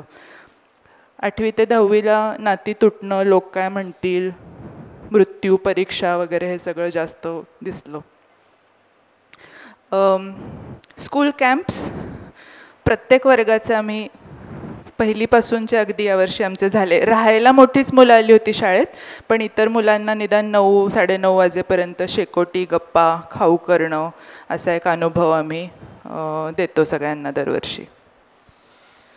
एक डॉक्टर गिरीश जठार म्हणून पक्षी निरीक्षक होते. मंजुताईंनी सांगितलं तसं पर्यावरणाबद्दलची जाणीव ह्याच्यासाठी पूर्वी खरं शाळेत खूप जास्त काम व्हायचं. आता आम्हाला ते परत सुरू करायचं आहे की कोणी तज्ज्ञ व्यक्ती येऊन मुलांना फिरायला घेऊन जाणं, कारण आसपास तशी जागा आहे, जैवविविधता भरपूर आहे. तर असं एक 8वीची मुलं पक्षी निरीक्षणाला गेली होती. वन्यजीव सप्ताहाच्या निमित्ताने संपूर्ण आठवडाभर आम्ही परिपाठाला एक व्हिडिओ दाखवत होतो, वेगवेगळ्या प्रकारचे खूप इंटरेस्टिंग व्हिडिओ. आणि मग शेवटच्या दिवशी त्याच्यावर प्रश्नमंजुषा झाली. तर हा डोळा कोणाचा आहे वगैरे असा प्रकारचं काहीतरी चाललं. आणि मग हे प्राणी झाल्यानंतर आमच्या शाळेची एक कुत्री आहे कॉफी, तिचं नाकाचा पण फोटो लावला होता की हा कुठला प्राणी आहे म्हणून, ते ओळखलं मुलांनी.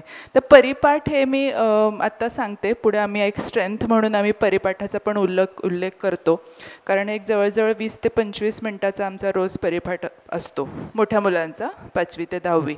आणि त्याच्यामध्ये प्रार्थना असतात, निसर्गाला, अंतर्मनाला उद्देशून प्रार्थना असतात. देवा तुझे किती, म्हणजे देवाला म्हटलेलं असलं तरी ते असा कुठला स्पेसिफिक देव, कुठल्या धर्माच्या अशा प्रार्थना आमच्याकडे नसतात.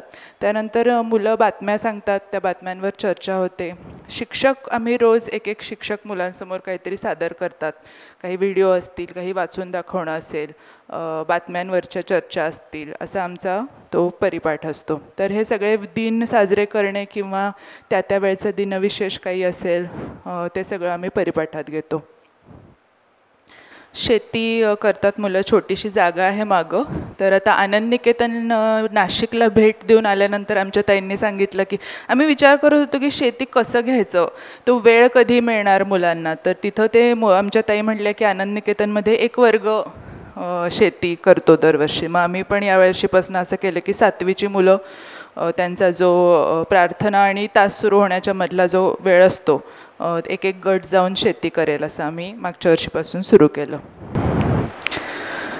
टेलिस्कोपची जोडणी 9वीची काही मुलं करत आहेत. ग्रॅनी क्लाउड हा एक डॉक्टर सुगतो मित्रांनी एक स्कूल इन द क्लाउड हा प्रोजेक्ट आमच्याकडे, म्हणजे त्यांनी भारतातली 7 सेंटर्स होती, त्यापैकी आमची शाळा एक होती. आणि त्याच्यामध्येच ग्रॅनी क्लाउड हा भाग सुरू झाला की जगामध्ये वेगवेगळ्या भागांमध्ये काही रिटायर्ड मंडळी आहेत किंवा ज्यांना कोणाला मुलांसाठी आपला आठवड्यातला 1 तास द्यायचा आहे, त्यांनी मुलांसोबत गप्पा मारायला इंग्लिशमध्ये. भारतीयसुद्धा आहेत त्याच्यात. आत्ता काही ग्रॅनी आमच्या ऑस्ट्रेलियन ग्रॅनी होत्या, सध्या UK आणि जर्मनीच्या सुद्धा ग्रॅनी आहेत. त्यांच्याशी मुलं एक 45 मिनटाचा जो तास असतो त्याच्यामध्ये गप्पा मारतात, शाळेबद्दल सांगतात, त्यांना काही इंग्लिश पुस्तकं वाचून दाखवतात, गाणी, असा तो सगळा एक्सचेंज असतो. ग्रॅनींनी काही वेळेला त्यांना काही शोधायला सांगतात, तेव्हा गटांमध्ये मुलं शोधतात. ही आमची कम्प्युटर रूम आहे, त्याला सोल रूम पण म्हणतो आम्ही, सेल्फ ऑर्गनाइज्ड लर्निंग एन्व्हायरमेंट, ज्याच्यामध्ये मुलं छोट्या छोट्या गटांमध्ये काही शोधू शकतात आणि मग त्याची मांडणी करतात. ह्याच्याबद्दल बोलाल तुम्ही, म्हणजे ते अस्माताई?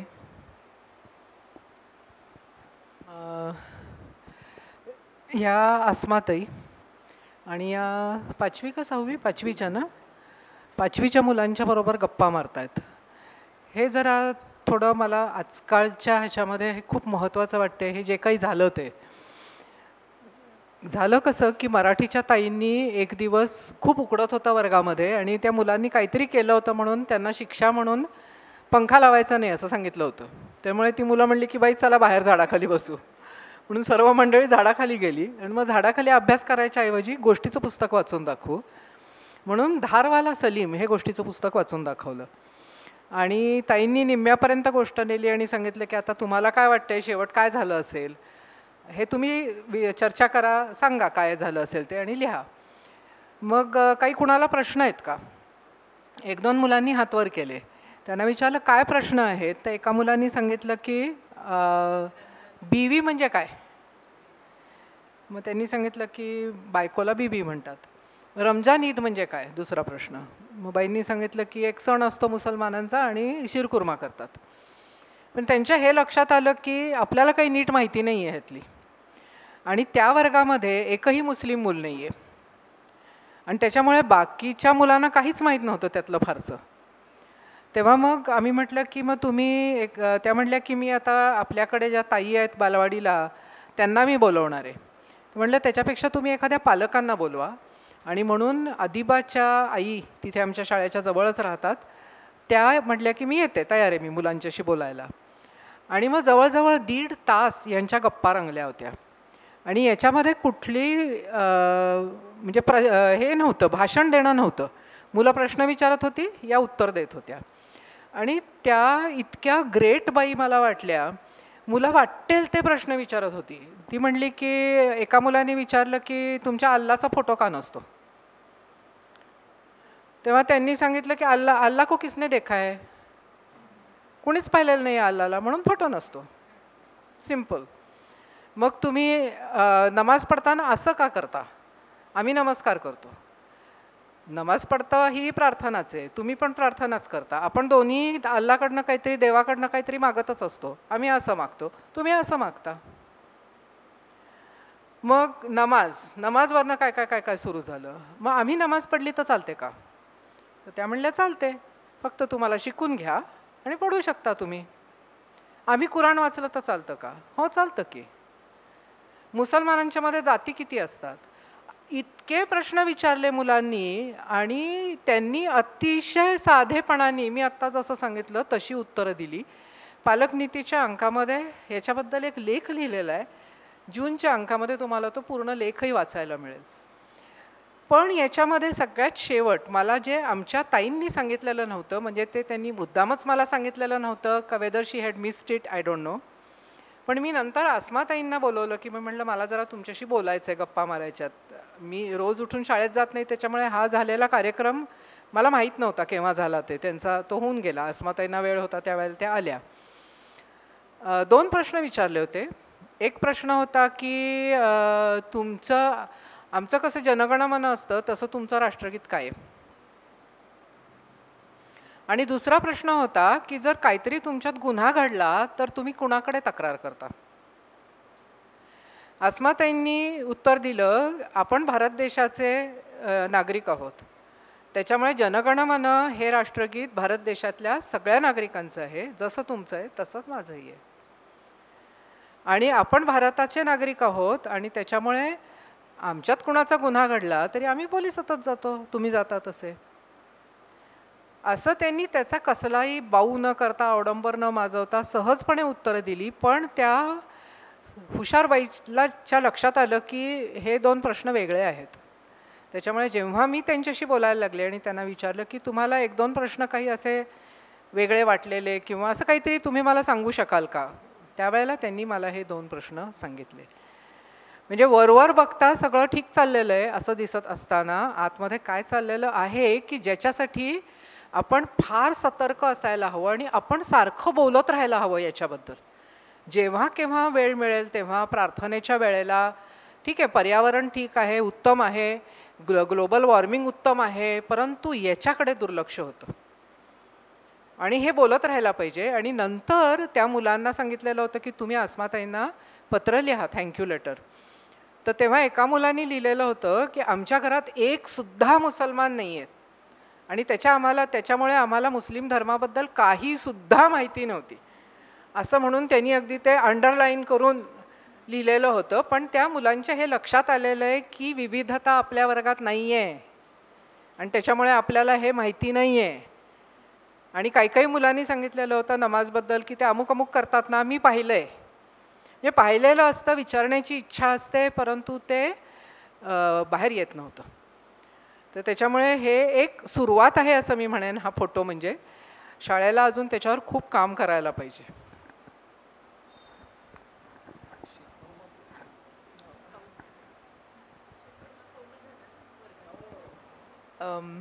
मगाशी मी म्हणलं होतं तसं की रणजित कोकाटे म्हणून जे आर्टिस्ट आहेत त्यांच्याबरोबर मुलांचं काठीशिल्प बनवण्याचं काम चाललं आहे. ही त्यांनी शिल्प काही बनवली. त्यांनी एक प्राणी मुलांनी स्वतःच्या मनाचा एक प्राणी, मग त्याला शेपूट असेल नसेल किंवा तुम्ही 2-3 प्राणी मिक्स करून बनवू शकता, असं त्यांनी स्वतःचं गटाचं आधी एक चित्र तयार केलं आणि मग त्या चित्रात आहे त्याप्रमाणे तुम्ही काठ्यांचा वापर करून कशी बांधणी कराल आणि कसा तो प्राणी बनवाल, मग त्याला सजवाल कसं, त्यांनी चिंध्या वगैरे वापरल्यात आणि मग त्या प्राण्याची एक त्या गटाने गोष्ट तयार करायची. अशा प्रकारचं ती सगळी ॲक्टिव्हिटी होती. 8वीची मुलं हे करतात. शाळेच्या मोठ्या आवारामध्ये बसून मातीकाम चालू आहे.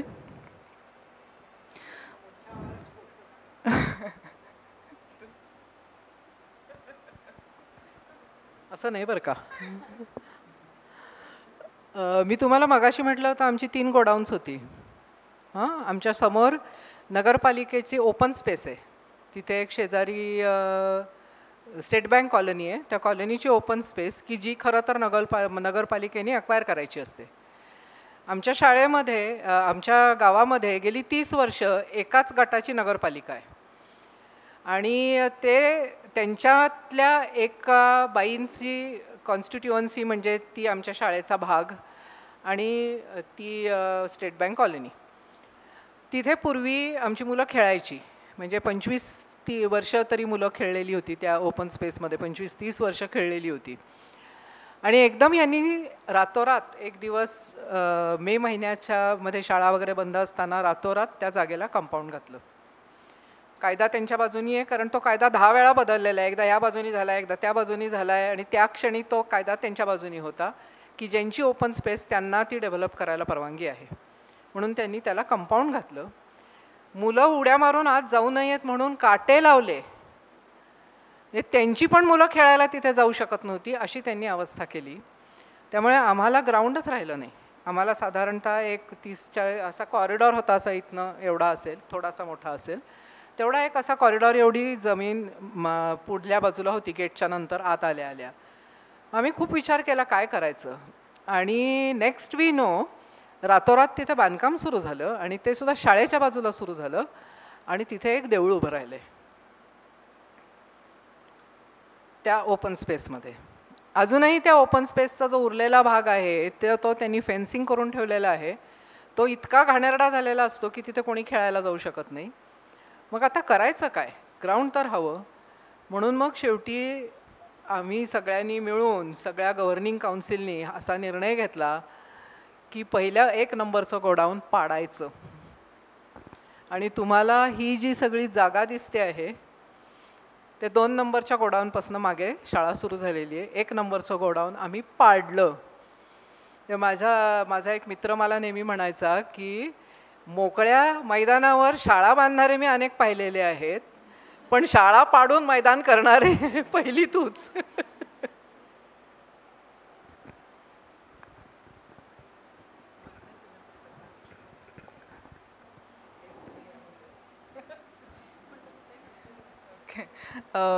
दरवर्षी पुस्तक प्रदर्शन आम्ही शाळेमध्ये आणतो आणि मुलं प्रत्येक वर्गाला तिथं घेऊन जातो. तर मुलं तिथं काही दिसतात तुम्हाला आपापली वही घेऊन गेलीत की कुठली पुस्तकं विकत घ्यायची आहेत ते पालकांना सांगायला म्हणून नावं लिहून घेतात. म्हणजे मग पालक जेव्हा येतील तेव्हा किंवा त्यांना सांगायला की आम्हाला ही पुस्तकं तुम्ही घेऊन द्या. आणि मुलं काही शाळेसाठीच्या ग्रंथालयासाठी सुद्धा या प्रदर्शनातनं पुस्तकं निवडायला आमच्या ग्रंथालयाच्या ताईंना मदत करतात.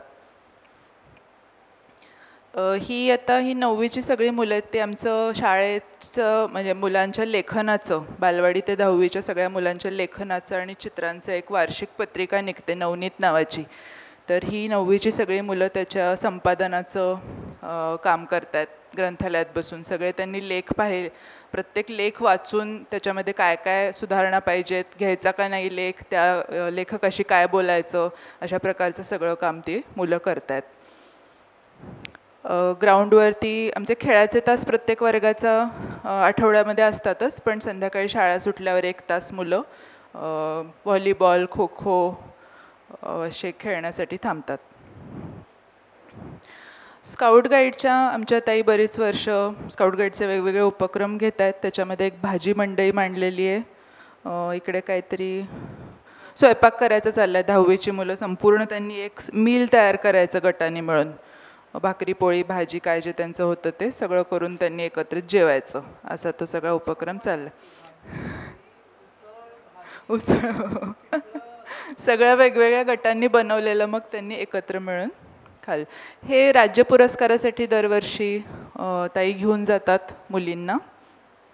तिथला फोटो आहे. त्याच्याबद्दल बोलाल तुम्ही? म्हणजे ते अस्माताई.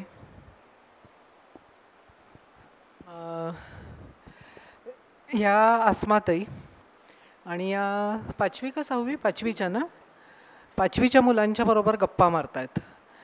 हे जरा थोडं मला आजकालच्या ह्याच्यामध्ये हे खूप महत्त्वाचं वाटते. हे जे काही झालं ते झालं कसं की मराठीच्या ताईंनी एक दिवस खूप उकडत होता वर्गामध्ये आणि त्या मुलांनी काहीतरी केलं होतं म्हणून त्यांना शिक्षा म्हणून पंखा लावायचा नाही असं सांगितलं होतं.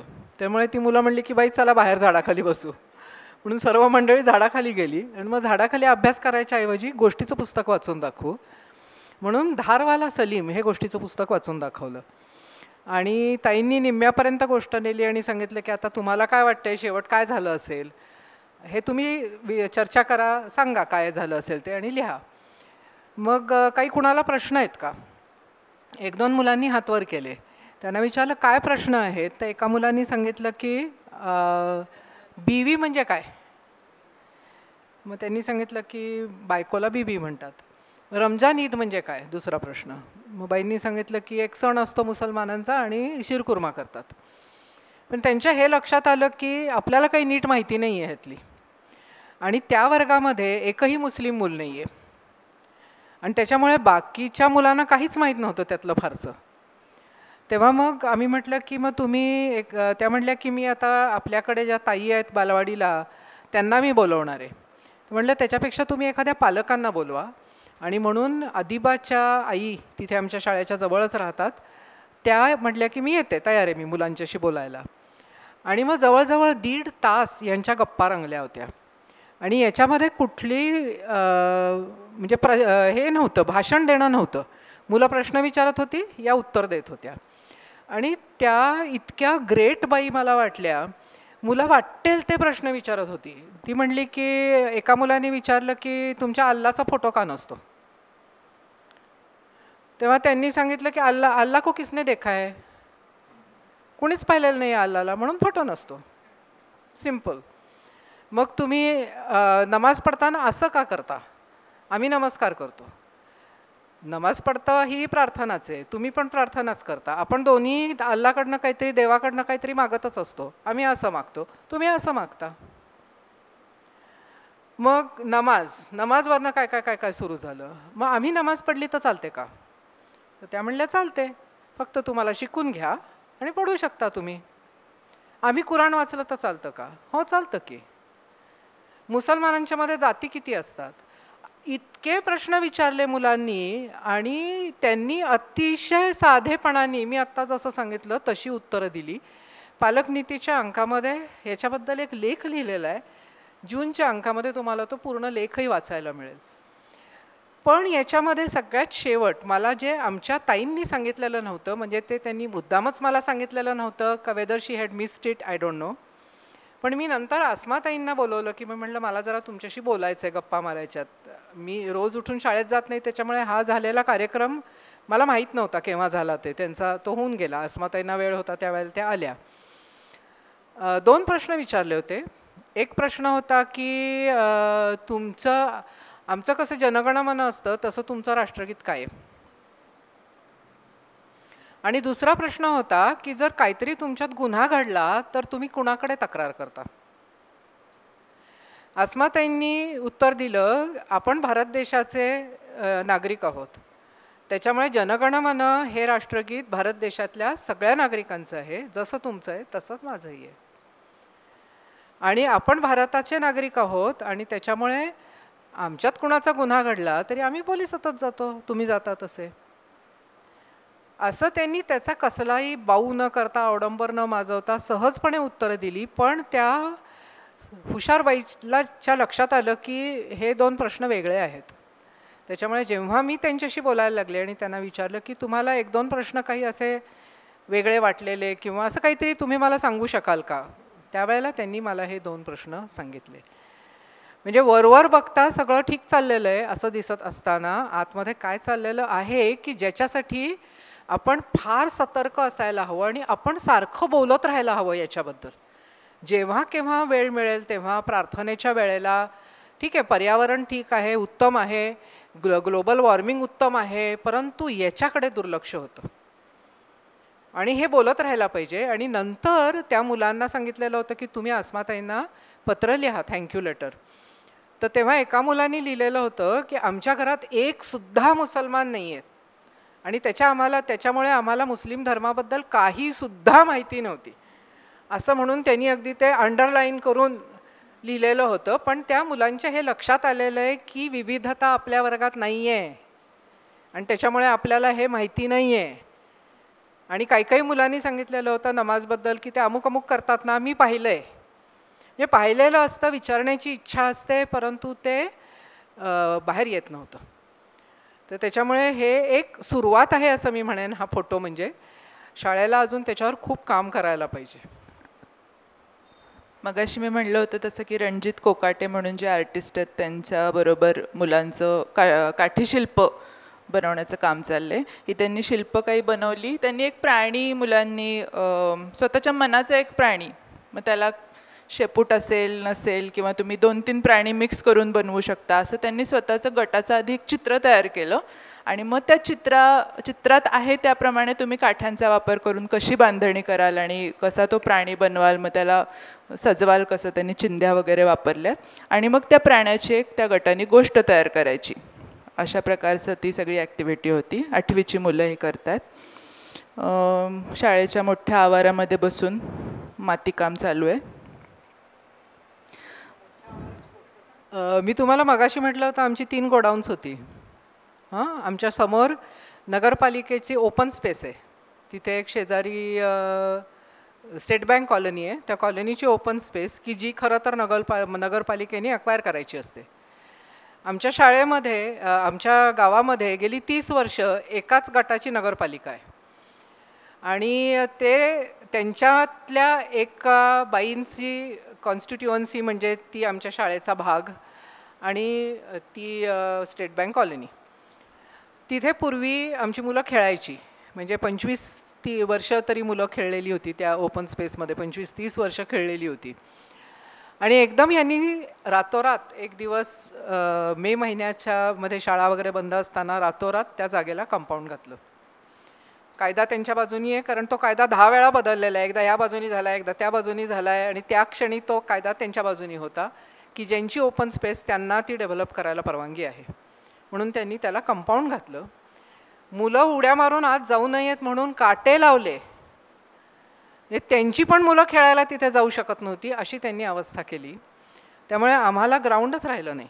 आम्हाला साधारणतः एक 30-40 असा कॉरिडॉर होता. असा इथनं एवढा असेल, थोडासा मोठा असेल तेवढा एक असा कॉरिडॉर एवढी जमीन पुढल्या बाजूला होती. गेटच्या नंतर आत आल्या आम्ही खूप विचार केला काय करायचं आणि नेक्स्ट वी नो रातोरात तिथे बांधकाम सुरू झालं आणि ते सुद्धा शाळेच्या बाजूला सुरू झालं आणि तिथे एक देऊळ उभं राहिलं आहे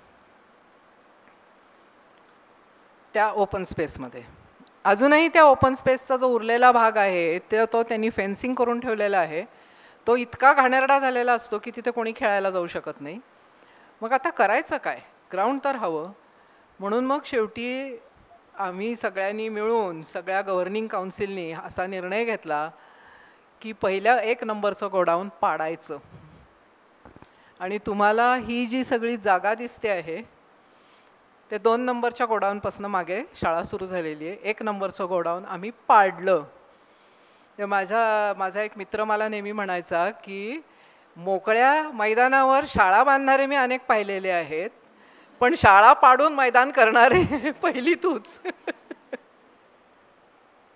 दरवर्षी पुस्तक प्रदर्शन आम्ही शाळेमध्ये आणतो आणि मुलं प्रत्येक वर्गाला तिथं घेऊन जातो. तर मुलं तिथं काही दिसत आहेत तुम्हाला आपापली वही घेऊन गेलीत की कुठली पुस्तकं विकत घ्यायची आहेत ते पालकांना सांगायला म्हणून नावं लिहून घेतात. म्हणजे मग पालक जेव्हा येतील तेव्हा किंवा त्यांना सांगायला की आम्हाला ही पुस्तकं तुम्ही घेऊन द्या.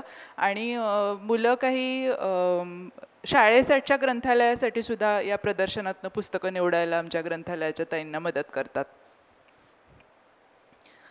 ही 9वीची सगळी मुलं आहेत ते आमचं शाळेचं म्हणजे मुलांच्या लेखनाचं, बालवाडी ते 10वीच्या सगळ्या मुलांच्या लेखनाचं आणि चित्रांचं एक वार्षिक पत्रिका निघते नवनीत नावाची. तर ही 9वीची सगळी मुलं त्याच्या संपादनाचं काम करत आहेत ग्रंथालयात बसून. सगळे त्यांनी लेख प्रत्येक लेख वाचून त्याच्यामध्ये काय काय सुधारणा पाहिजेत, घ्यायचा का नाही लेख, त्या लेखकाशी काय बोलायचं, अशा प्रकारचं सगळं काम ती मुलं करत आहेत.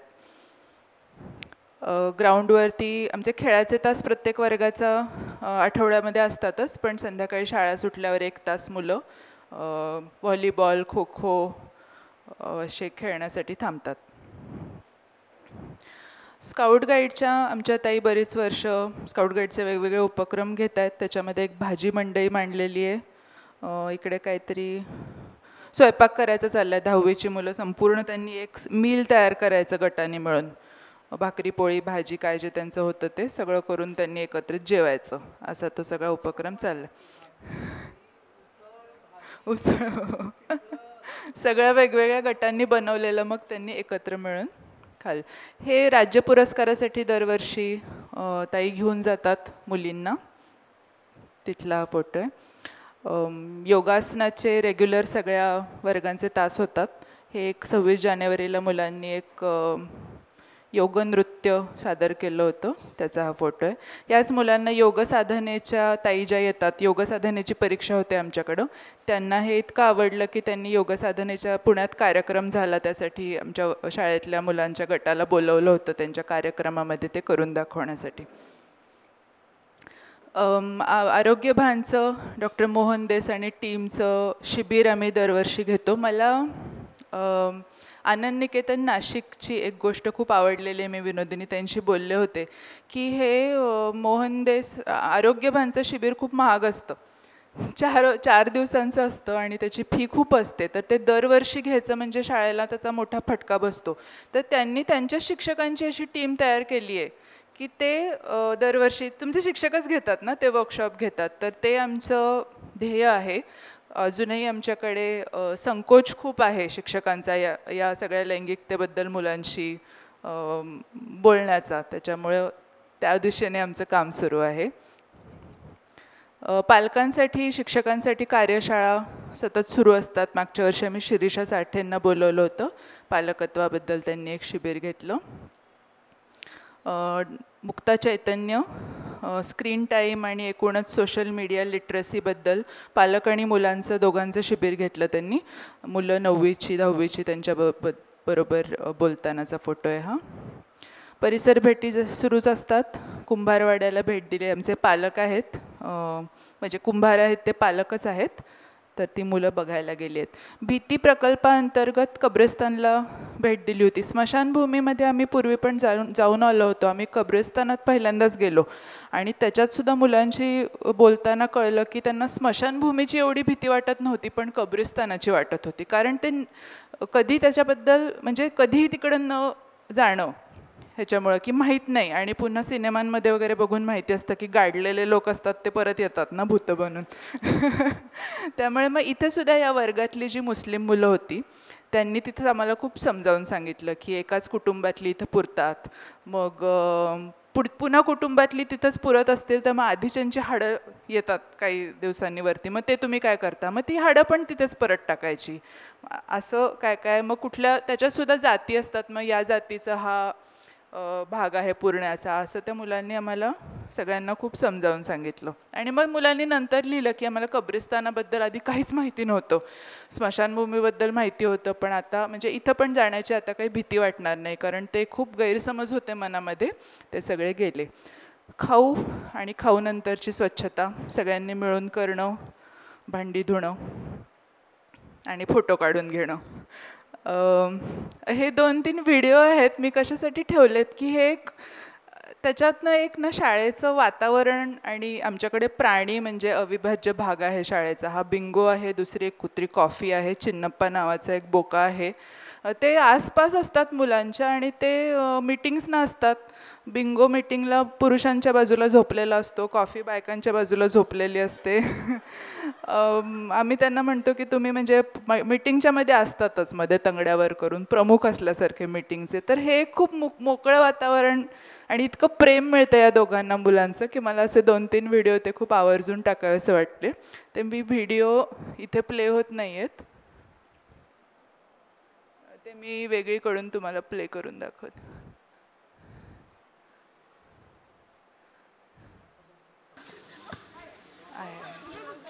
हे बिंगोचं ग्रूमिंग चाललंय. हा आमचा 10 वर्ष जुना कुत्रा आहे, आता म्हातारा आहे. ते 8वी-9वीच्या मुली बसून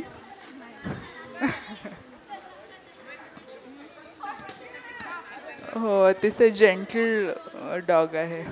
कसं करून घेतात. किती वेळा बघितला हा व्हिडिओ तरी ना इतकं भारी वाटतं ते. आणि एक आता ही आमची 9वीच्या मुलं मुली त्यांनी गॅदरिंगमध्ये एका गाण्यावर नाच केला होता. खूप त्यांना म्हणजे प्रचंड आवडलं होतं ते गाणं आणि नाच. आणि मग 9वीची परीक्षा झाली त्यांची, जरा लवकर होते ना कारण 10वीचे तास सुरू करायचे असतात. परीक्षा झाली की ताई आम्हाला आमच्या गॅदरिंगच्या गाण्यावरती परत एकदा डान्स करायचा आहे, असाच आपला त्यांचा म्हणून त्यांना गाणं लावून दिलं. तर तिथं आमची कुत्री काहीच चाललं नसल्यासारखी कशी दिसते का, ती पुढे बसली आपली, तिला काही फरक पडत नाही. तिच्या आसपास ऍडजस्ट करून नाचतात.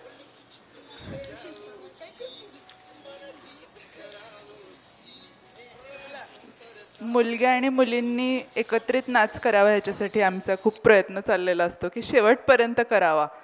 जरा 7वी 8वी नंतर त्यांना वेगवेगळंच करायचं असतं, पण आमचं प्रोत्साहन कायम असतं. तर या एका गटाने 9वीच्या गटाने मुलं मुली मिळून नाच केला म्हणून मला खूप बरं वाटलं. म्हणजे त्यांनी ठरवलं होतं की आपण करायचं.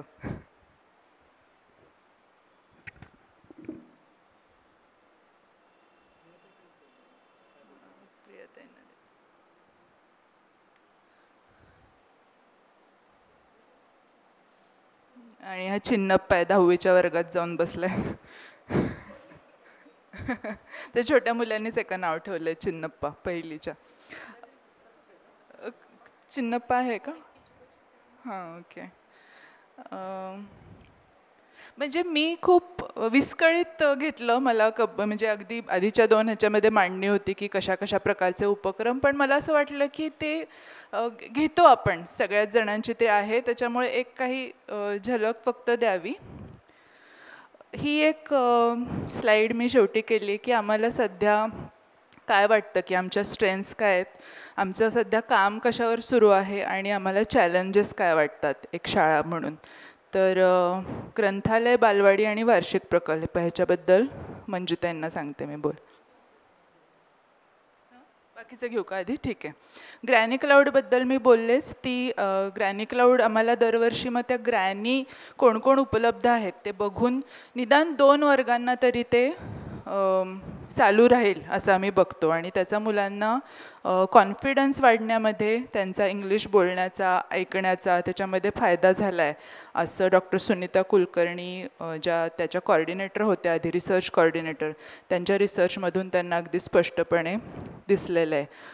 नवनीत मी सांगितलं की वार्षिक पत्रिका आहे आमची आणि खूप सर्जनशील लेखन त्याच्यामधनं मुलांचं येतं. लेखनावर काम करणं म्हणजे काय असतं, संपादन करणं म्हणजे त्याचं काय असतं, ही सगळी प्रोसेस त्यांना समजते. आणि खूप अभिमानाची एक गोष्ट वाटते की नवनीतमध्ये आपलं लेखन छापून आलेलं आहे. शाळेची स्वच्छता ही मुलांची जबाबदारी असणं हे अगदी सुरुवातीपासून आमच्याकडे आहे आणि ती सुद्धा एक खूप म्हणजे बलस्थान आहे आमचं असं मला वाटतं. संपूर्ण शाळेची स्वच्छता रोज परिपाठानंतर मुलं करतात, एक वर्ग रोज करतो. सगळे शाळेचे भाग आम्ही वाटून घेतलेले आहेत आणि त्याच्यामध्ये ती प्रत्येक भागामध्ये 3-3, 4-4 मुलं जाऊन ती स्वच्छता करतात. आणि रोज शाळा सुटल्यानंतर आपल्या वर्गाची स्वच्छता हे त्या वर्गातल्या मुलांचा एक गट करतो. टॉयलेटसुद्धा आमची मुलं साफ करतात. परिपाठ मी मगाशी बोलले त्याच्याबद्दल. वर्क एक्सपिरियन्स हे गेले 2-3 वर्ष कोविड आणि त्याच्यानंतर काही काळ बंद होता, पण आता आम्ही या वर्षीपासून पुन्हा सुरू करतोय.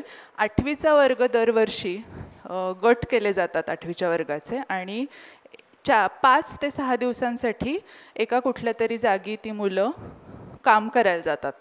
ती शाळेमध्ये तेव्हा येतच नाहीत. ती पोल्ट्री फार्मला जातील किंवा ती नर्सरीमध्ये जातात, गोट फार्मला जातात, काही मुलं रिसर्च इन्स्टिट्यूटमध्ये जातात काही काम करायला. अशा प्रकारचे जे आम्ही फलटणच्या आसपासचे काही जागा ज्या हेरलेल्या आहेत तिथं ही मुलं जाऊन संपूर्ण काम करतात. त्या दिवसभरातलं जे काम तिथं केलं जातं जे त्यांना सांगितलं जाईल आणि त्याच्यानंतर मग ते येऊन त्याचा संपूर्ण रिपोर्ट लिहितात, त्याच्याबद्दल चिंतन करतात की काय काय झालं तिथं. बसनी प्रवास करतात किंवा सायकलवरनं जातात किंवा काही वेळेला पालक पण त्यांना तिथे सोडतात जर जास्त लांब असेल तर ह्याच्यामधनं पण मुलं दरवर्षी खूप शिकतात वर्क एक्सपिरियन्समधून. सॉरी हां वर्गखोलीमध्ये रंगकाम हो वर्गांमधलं वर्गांचे स्वतः भिंती रंगवणं वर्गाच्या आतल्या ते सुद्धा मुलं करतात. म्हणजे ठरवतात की आपल्याला काय करायचं आहे.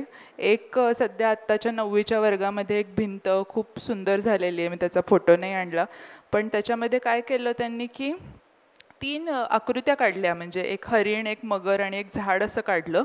त्याच्यानंतर कुठल्याही वस्तू आउटलाईन काढली, म्हणजे निसर्गातल्या किंवा कृत्रिम कुठल्याही तुम्ही वस्तू घ्या, इकडून टॉर्च पाडून त्याचा सावली जी पडेल त्याला आउटलाईन करायची आणि त्या आउटलाईनमध्ये तुम्हाला हवे ते पॅटर्न्स भरायचे काळ्या रंगाने, काळा ग्रे पांढरा ह्याचा वापर करून. त्याच्यामुळं मुलं शिक्षक सगळेजण आणि आपलं काही ना काहीतरी त्याच्यामध्ये आहे, कुठला ना कुठला तरी आकार आणि त्याच्यामधला पॅटर्न, असं म्हणून ते खूप सुंदर चित्र तयार झालेलं आहे. तर हे रंगवणं वर्गाच्या भिंती, म्हणजे जेव्हा जेव्हा रंगकाम नवीन होईल तेव्हा आतमध्ये काय काय त्यांना चित्र हवी आहेत वर्गात हे सुद्धा मुलं ठरवून ते रंगकाम करतात.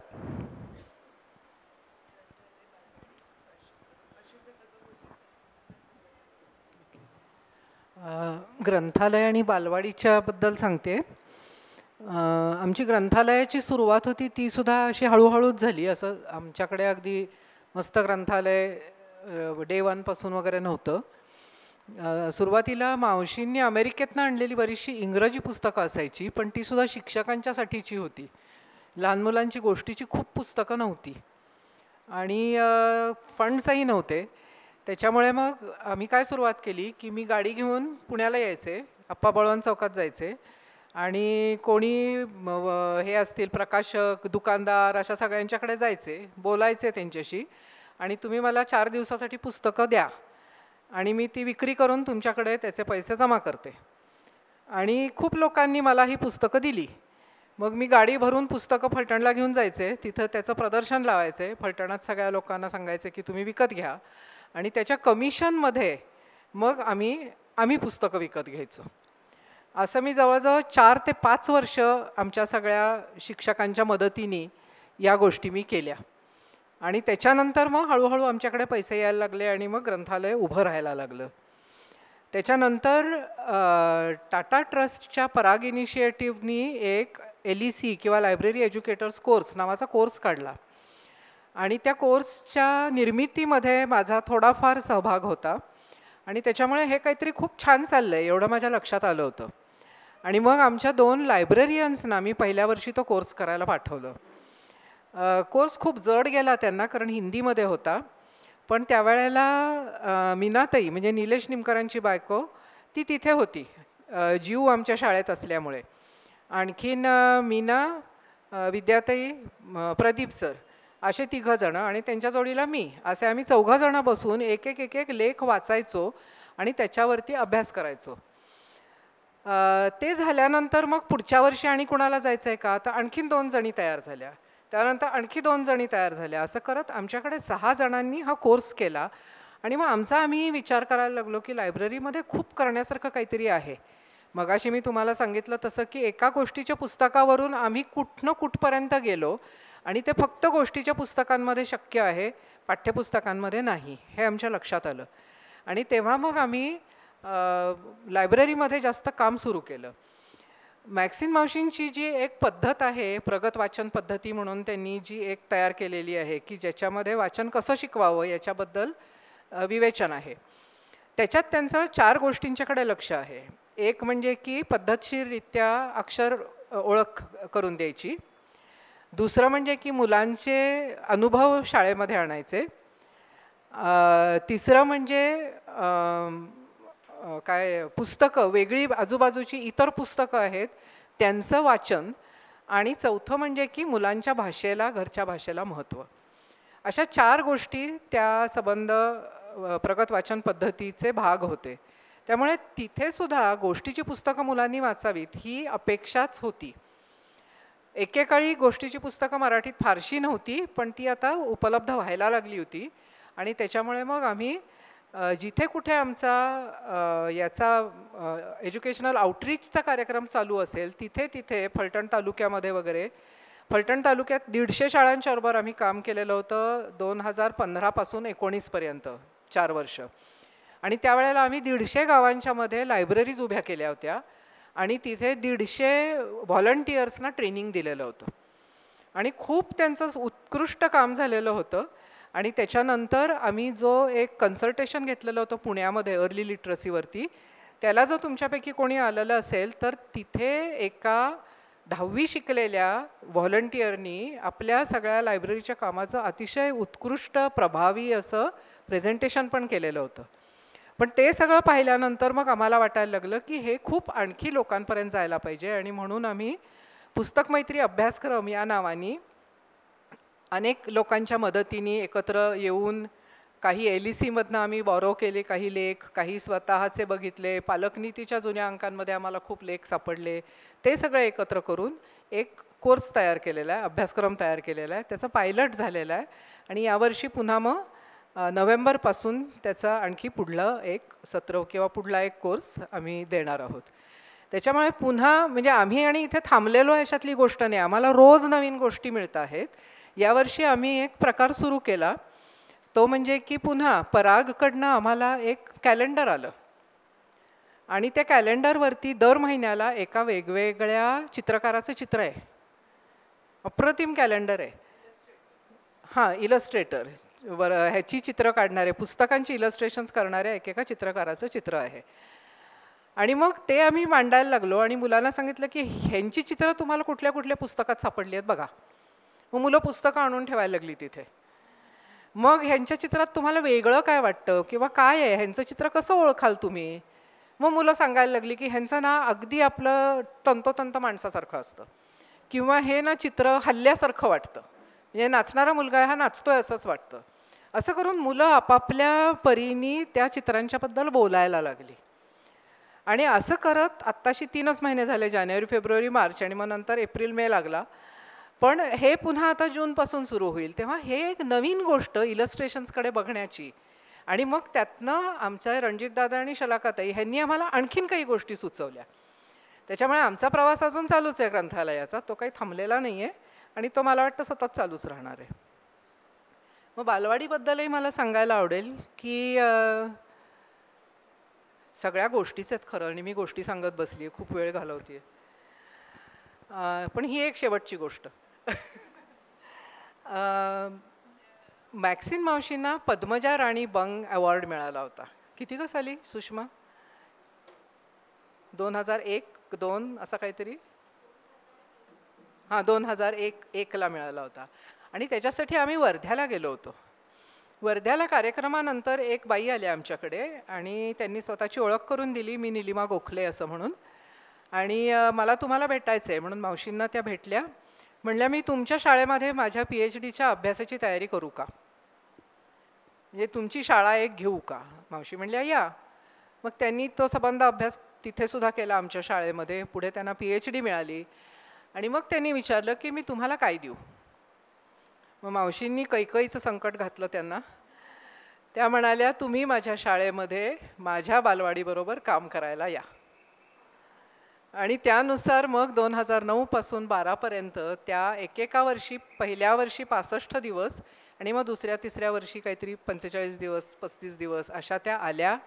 आणि त्यांनी आमची बालवाडी एका वेगळ्या प्रकारे उभी करायला खूप मोठी मदत केली, संपूर्ण मुळापासून बदलली. मला अजूनही पहिला दिवस आठवतो त्यांचा. सगळ्या बालवाडीच्या शिक्षिका आमच्या बसल्या होत्या आणि त्यांनी सांगितलं की इथे तुम्ही मुलांना काहीही शिकवायचं नाही, आता तुम्ही बालवाडी मांडा आणि येऊ दे मुलं. शक्यच नाही असंच त्या म्हणल्या. आणि आज जर त्याच शिक्षकांना विचारलं की तुम्ही आता मुलांना शिकवून दाखवा, त्या म्हणतील शक्यच नाही. हा जो संबंध, एक बदल घडवू शकलो आम्ही, तो निलिमाताईंच्यामुळे घडवू शकलो. इन प्रोसेसमधल्या महत्त्वाच्या मुद्द्याला हात घालण्याच्या आधी एक माझ्याबद्दलची गोष्ट तुम्हाला इथं शेअर करू इच्छिते. आवडेल मला शेअर करायला नक्की. जसं सुरुवातीलाच म्हणजे त्यांनी सांगितलं की एक गोरीबाई दलित वस्तीमध्ये फिरायची, तिच्या पाठीमागे भरपूर मुलं असायची. कोण आहे ही गोरीबाई?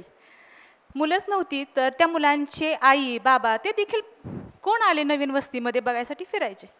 त्या मुलांपैकीच एक मुलगी म्हणजे मी इथं तुमच्या समोर आज उभी आहे.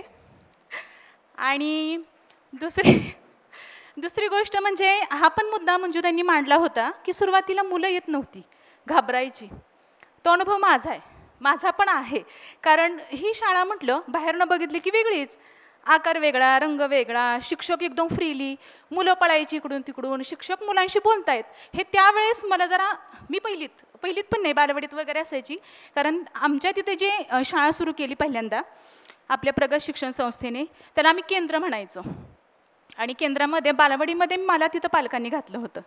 त्यामुळे आमच्या केंद्रातून आम्ही कमलानिमकर शाळेमध्ये जायचो. आमच्या शिक्षिका न्यायच्या, तिथं न्यायचो, ती शाळा दाखवायची, मुलांशी गप्पा मारायचो. पण तरी पण एक मनामध्ये भीती राहायची, शाळा वेगळीच दिसते, सगळेच एकत्र बसतात, मुलांबरोबर शिक्षक काय बोलतायत, शिक्षकांबरोबर मुलं काय, कसली भीतीच नाही.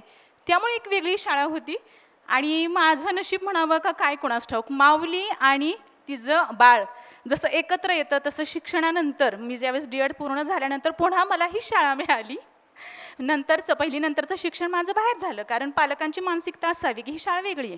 त्यामुळे त्यांनी रुटीनच्या शाळेमध्ये मला टाकली. झेडपीच्या शाळेमध्ये, नगरपालिकेच्या शाळेमध्ये मी शिकले, हायस्कूलमध्ये गेले, D.Ed झालं. पण माझा योगायोग असा की मी या शाळेत परत आले. त्यामुळे काहीतरी नातेसंबंध असेल आणि त्या दृष्टीने मी चाललीच आहे माझ्या माऊलीबरोबर. आता मेन माझ्याकडे जे मुद्दे आहेत ते आहेत पालक संपर्क. आता इन प्रोसेसमध्ये आहे पालक संपर्क. काय, आता वर्गाच्या मीटिंग्स असतात, वार्षिक मीटिंग असते, त्यावेळेस पालक येतात, शिक्षकांशी बोलतात. आमच्या मोठ्या मीटिंगमध्ये देखील पालक असतात. बरेचसे विषय आम्ही त्यांच्याशी शेअर करतो, त्यांचे प्रश्न ते आमच्याशी शेअर करतात. या गोष्टी चालूच असतात. वर्गांच्या पण काही 6 महिन्याला एक अशी आमची आकारिकची वगैरे मीटिंग असते, त्याच्यामध्ये पालक उत्साहाने सहभाग दाखवतात. परंतु जे नवीन गोष्टी आम्ही घेतोय, जसं की आता शिरीषा साठेताई म्हणा किंवा मुक्ताताईंचं जे वर्कशॉप होतं, त्या अशा सारख्या वर्कशॉपला जे सुज्ञ पालक असतील किंवा सुशिक्षित पालक असतील त्यांची उपस्थिती असते. परंतु अजूनही आम्ही 100% त्या पालकांपर्यंत पोहोचलो नाही, कारण आम्हाला अजूनही अशा वर्कशॉपमध्ये 100% उपस्थिती दिसतच नाही. त्यामुळे हा मुद्दा आम्ही इन प्रोसेसमध्ये ठेवलेला आहे. आणि आम्ही पुरेपूर प्रयत्न करतोय की पालकांपर्यंत कसं पूर्णपणे पोहोचवायचं आणि त्यांना कसं या गोष्टींचं, म्हणजे शिक्षण, अभ्यास हे तर आहेच, मुलांना या बाबी कळणारच आहेत, पण त्याच्याबरोबर आत्ता काळाची जी गरज आहे, समाजामध्ये वावरताना ज्या गोष्टी त्यांच्यापर्यंत, जी मूल्य त्यांच्यापर्यंत आपल्याला पोहोचवायचे आहेत, ही वर्कशॉप्स देखील खूप महत्त्वाचे आहेत ॲज अ पालक म्हणून. हे काम आम्हाला यावर्षीपासून किंवा आम्ही करत आलेलो आहेत, परंतु अजूनही समाधानकारक आम्हाला त्याचं उत्तर किंवा त्याचा रिस्पॉन्स आम्हाला मिळालेला नाही. आणि हे काम आम्ही पुढे चालू ठेवणार आहे. दुसरा मुद्दा आहे तो म्हणजे उपचारात्मक अध्यापन. उपचारात्मक अध्यापन पहिल्यापासूनच सगळेच करतात, सगळ्या शाळांमध्ये चालू असतं. परंतु आता सांगू इच्छिते की कोरोनाचा काळ, आता कोरोनाला पण दोषी नको द्यायला, कारण ते परिस्थितीच होती आणि त्या कोरोना काळामध्ये असं झालं. ठीक आहे, हा विषय बाजूला ठेवूया. पण झालं काय, त्या काळानंतर तिसरीचा वर्ग, पर्टिक्युलर तिसरीचा वर्ग मी सांगते, त्या काळामध्ये तिसरीचा वर्ग आला, पहिल्यांदा शाळेत आला. पहिल्यांदा तर पहिली ते सकाळ शिफ्टचं सांगते मी, 4थीपर्यंत ज्यावेळेस मुलं शाळेत यायला लागली त्यावेळेस ती मुलं बसवणं, एका ठिकाणी बसतच नव्हती, कसलीच बसत नव्हती मुलं. जवळजवळ 4थीच्या वर्गाला आम्ही 2, सुवर्णाताई मी असूनही आम्हाला जवळजवळ 1.5 महिना त्या मुलांना एका ठिकाणी स्टेबल करण्यात गेला. मुलं उठायची मधूनच की पळायची, काहीही म्हणजे काही राहिलंच नव्हतं. शाळा आहे, वर्ग आहे, थोड्याशा तासापुरतं आपण शांत बसावं, काही नाही. थोडंसं झालं उठलीच पळत सुटली किंवा मित्रमैत्रिणींशी झाल्या गप्पा सुरू झाल्या. म्हणजे ह्या मुलांना किमान 10 मिनटं कसं एका ठिकाणी थांबवावं आणि आपली संकल्पना 10 मिनटात तरी, फक्त 10 मिनटात, जास्त नाही सांगत आहे, अर्धा तास पण नको, 10 मिनटं तरी त्यांनी शांततेने ऐकून घेतलं पाहिजे. नाही, नुसतं भिरभिर वर्ग व्हायचा. आता ही झाली एक परिस्थिती. 1.5 महिना याच्यातच गेला सेट करण्यात. 1.5-2 महिन्यानंतर ज्यावेळेस आमचं रुटीन बसलं त्यावेळेस तिसरीच्या ताई माझ्याकडे आल्या. अहो ताई, वर्गातल्या 17 मुलांना काही वाचायला लिहायलाच ये नाही, अक्षर काय स्वरचिन्ह काय काही समजत ये नाही, काय करायचं. त्या घाबरलेल्या होत्या. आता ही संख्या ऐकून मी पण घाबरले. मग आम्हाला कोण दिसणार? मंजूताई. आता ही समस्या आहे. आता याच्यावर तोडगा काय काढायचा? गेलो आम्ही मंजूताईंना, फार पिडलं, अक्षरशः पिडलं. मीटिंग घेतल्या, पालकांना सांगितलं, त्यांना सांगितलं पालक काय आमचे सुरुवातीला तुम्ही पालकांशी बोला, आमचं काय पालक एवढे हे करणार नाहीत, सिरियसली घेणार नाहीत. मग आम्ही भरपूर अशा सुरुवातीला मीटिंग घेतल्या. एक मीटिंग झाल्यानंतर पालकांशी सांगितलं वर्गाची परिस्थिती कशी आहे. आता ही जी बाजूला निघालेली 17 मुलं आहेत, 17-18 असतील, त्यांचं करायचं काय, पुढं नियोजन कसं करायचं. तिसरीचा तो वर्ग आहे, क्षमता तर 1ली-2रीच्या लेवलच्या. मग याच्यासाठी हा खूप मोठा प्रश्न होता. म्हणून त्याच काळामध्ये आम्ही याच्या आधी अक्षरनंदनला इथेच व्हिजिट करून गेलो होतो आणि इथं समांतर वर्ग अशी संकल्पना तुमची चालूच होती. ती एक आयडिया आम्हाला मिळाली आणि त्याच्यानुसार आम्हीही एक उपचारात्मक अध्यापन वर्ग सुरू केला. एक ताई, साखरेताई म्हणून आमच्या ताई, त्या पालकच आहेत, पहिलीच्या पालकच होत्या त्या आम्हाला छान मिळाल्या. त्यांचं नियोजन वगैरे खूप सुंदर होतं. मग अशा वर्गांचा वेगळा गट केला, म्हणजे वेगळाच वर्ग थोडासा 17 मुलांचा केला. आता त्या 17 मुलांमध्ये देखील क्षमता वेगवेगळ्या, कोणी अक्षरावर आहे, कोणी स्वरचिन्हावर आहे, कोणी शब्दावर आहे, कोणी वाक्यांवर आहे, जोडाक्षरी शब्दांमध्ये अडचणी. मग हे पहिल्यांदा बेसलाईन टेस्ट जे म्हणतात, जे आम्ही मंजूताईंनी तयार केलेली आहे, त्यांच्या मदतीने त्यांनी आम्हाला सांगितलं समजून कोणत्या प्रकारे ही टेस्ट घेतली जाते. ही बेसिक टेस्ट घेतली, त्यानुसार मग आम्हाला ते बरोबर क्लासिफिकेशन करता आलं की कोणत्या टप्प्यावर, कोणत्या क्षमतेवर कोणता मुलगा कुठं आहे. त्याच्यामध्ये आम्हाला 2 मुलं अशी सापडली, त्यांना फक्त 2च अक्षर येत होती, एक म आणि एक क का ब, असं काहीतरी 2च अक्षर येत होती. म्हणजे अशी परिस्थिती त्यावेळेस त्या मुलांची होती. मग हे वर्ग आम्ही चालू ठेवले. त्यांना शैक्षणिक साहित्यातून त्यांना समजा असं सरळ नाही समजत आहे, त्यामुळे तर ती मार्ग राहिली. मग त्यांना वेगळे 10-10 मिनिटाचे तास घेतले. त्याला भरपूर असं शैक्षणिक साहित्य साखरेताई यांनी मिळून केले. आमच्या वर्ग शिक्षकांनी देखील तेवढीच मदत त्यांनाही केली आणि अशा प्रकारे उपचारात्मक वर्ग त्या क्षमतेनुसार सुरू करून त्या मुलाला पहिल्या टप्प्यावरून दुसऱ्या टप्प्यावर कसं आणता येईल, दुसऱ्या टप्प्यावरून तिसऱ्या टप्प्यावर कसं आणता येईल याचा प्रयत्न सुरू केला.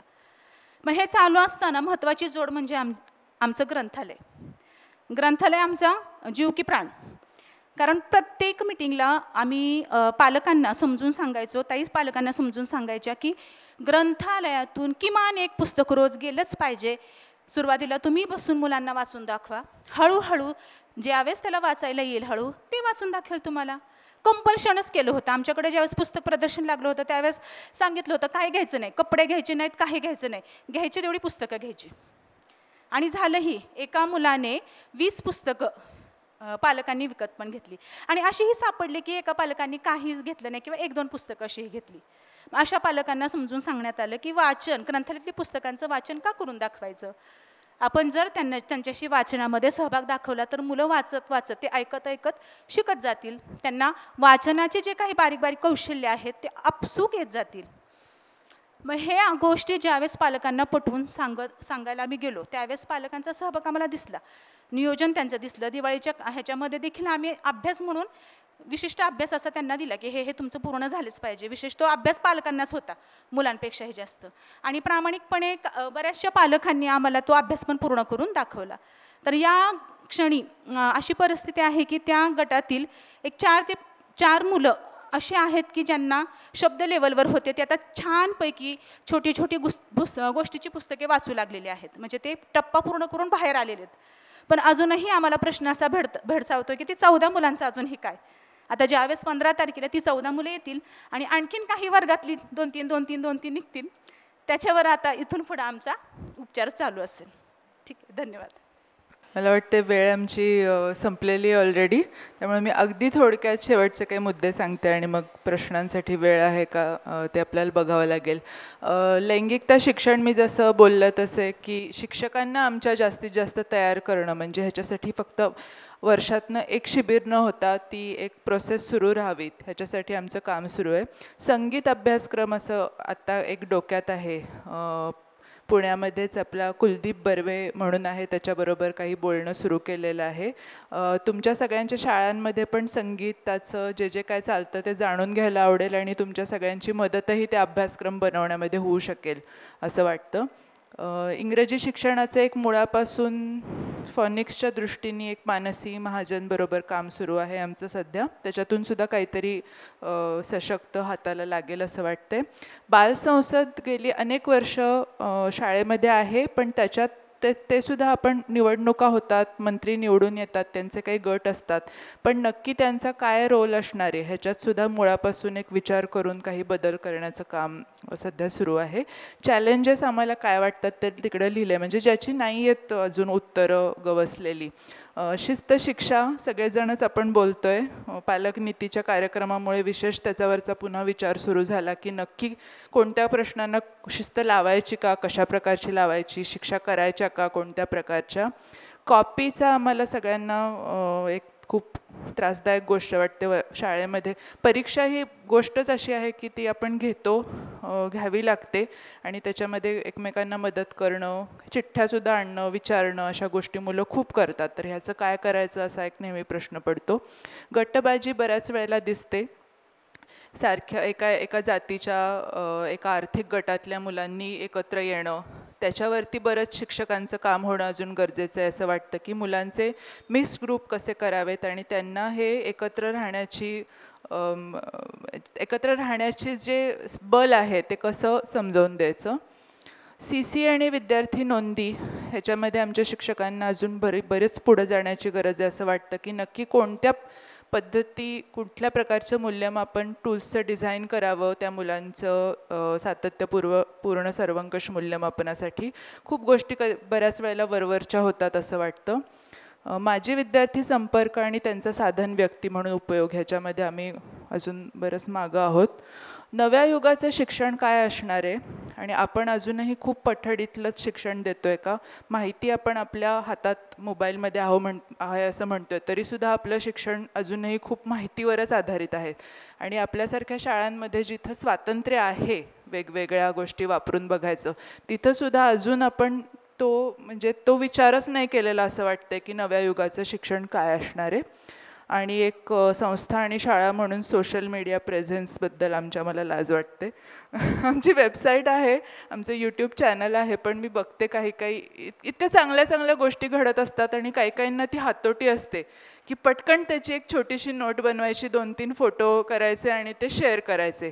ते आमच्या टीममधल्या अजून कोणाला जमलं नाही आहे, त्याच्यासाठी एक खूप जास्त प्रयत्न करायची गरज आहे असं वाटतंय. तर हे एक लेखाजोखा मांडला आहे, आमची गोष्ट मांडली आहे. सर पुढे घेतं. आमची वेबसाईट आहे pssfultan.org. ह्याच्यावरती बऱ्याच आमच्या गोष्टींची माहिती आहे, काही लेख आहेत, शिक्षकांनी केलेली संशोधनं आहेत, यूट्यूब व्हिडिओज आहेत, ते आपण बघू शकता. आणि प्रगत शिक्षण संस्था नावानी यूट्यूब चॅनल आहे, सुमारे 200 वेगवेगळ्या प्रकारचे व्हिडिओज ह्याच्यामध्ये आहेत, ते सुद्धा तुम्हाला बघता येतील. विनोदिनी ताई म्हटलं तसं टीमवर्क आहे.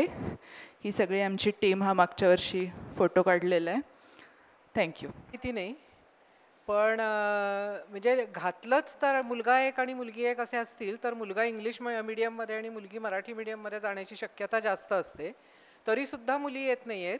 म्हणून मला वाटते की ओव्हरऑल मुलींचं प्रमाणच कमी होतं आहे आपल्या समाजामध्ये. आणि एकच मूल जर झालेलं असेल, तो जर मुलगा असेल तर तिथे थांबतात लोक.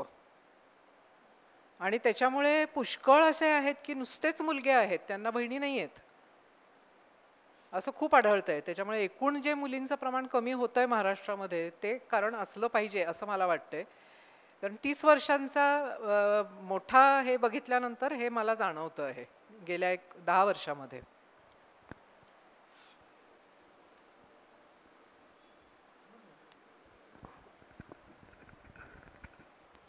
कृती आधारित शिक्षण अनुभव मुलं 10वीपर्यंत घेतात का? नाही. 10वीला सर त्यांना खूप टाईट करतात सगळं. म्हणजे 8वीपर्यंत बऱ्यापैकी होतं आम्हाला. 9वीला पण असतं काय, पण 10वी मोस्टली नाही. 10वी स्नेहसंमेलनात भाग घेतात. हां, शिक्षणाच्या बाबतीत कृती आधारित जास्त नाही. त्यांचे हे होतात, परिसर भेटी वगैरे होतात, ताई कधीतरी घेऊन जातात कुठंतरी, पण नाही. पारंपरिक पद्धतीकडे मुलांना वळायला त्रास होतो का? 10वी नंतर का 8वीच्या नंतर? कुणाचा हां हां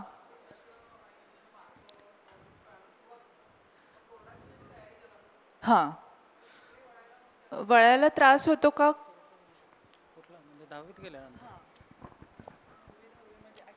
ओके. नाही जाणवलं बरं का आत्तापर्यंत तसं. आणि फक्त 10वीची तयारी मात्र लवकर सुरू केली जाते. साधारण मार्चच्या मध्यालाच त्यांची 9वीची परीक्षा ठेवली जाते आणि 1 एप्रिलला 10वीचे जादा तास सुरू होतात. हां, 1 महिनाभर चालतात. मेमध्ये सुद्धा भरपूर काम दिलेलं असतं. परत शाळा सुरू झाल्यानंतर आता तास 10वीचे सुरू झालेले आहेत. 15 जूनपासून सकाळी जादाचे 3 तास त्यांचे असतात. त्याच्यामुळं ते व्यवस्थित होतं. आता 27 पैकी आमच्या 25 बॅचचे निकाल 100% लागलेले आहेत आणि पर्सेंटेजसुद्धा चांगलं असतं. मगाशी ताई म्हणाले खरं खूप मार्क्स पडतात आणि बोर्ड धो देतं. खरं ते खरंही आहे आणि ते तेवढं खरंही नाही आहे. म्हणजे मुलांना शेवटी करावं लागतं आणि मिळतात. ह्या वर्षीसुद्धा 90च्या वर आमचे 7 विद्यार्थी आहेत. 32 पट होता ह्यावेळेस परीक्षेला. पाठांतर लेखन हे कौशल्य म्हणून आवश्यक नाही का? आहे असं मी मानतो. हस्ताक्षर खूप वाईट असेल मुलांचं तर त्याच्यासाठी सुद्धा आम्ही काय काय प्रयत्न करत राहतो. लेखन हे जास्त सर्जनशील असावं याच्याकडे भर देतो. पण ते सगळं 9वी 10वीमध्ये आमचे शिक्षक लेखन आणि ह्या सगळ्या गोष्टी खूप करून घेतात.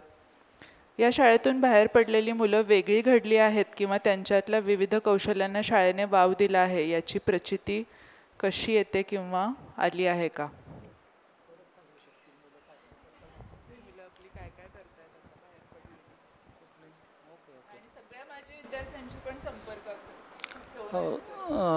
आहेत बरं का. म्हणजे सर्व ठिकाणी आहेत. आता बाहेर तर खूप आहेत. म्हणजे अमेरिकेत आहेत, ऑस्ट्रेलियात आहेत, जर्मनीत आहेत, सगळीकडं. म्हणजे अजूनही जो सगळ्या मुलांचा ओढा असतो तो आमच्या मुलांचा आहे. म्हणजे खूप जणांना इंजिनियर व्हायचं असतं आणि तसंच वेगळ्याही वाटा खूप हे घेतलेल्या आहेत म्हणजे पालकांनी.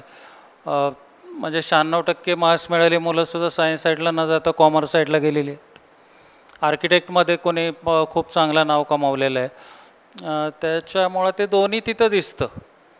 भरपूर वेगळ्या वाटेने जातात आणि जो इंजिनियर शाखेकडे सुद्धा भरपूर कल आहेत.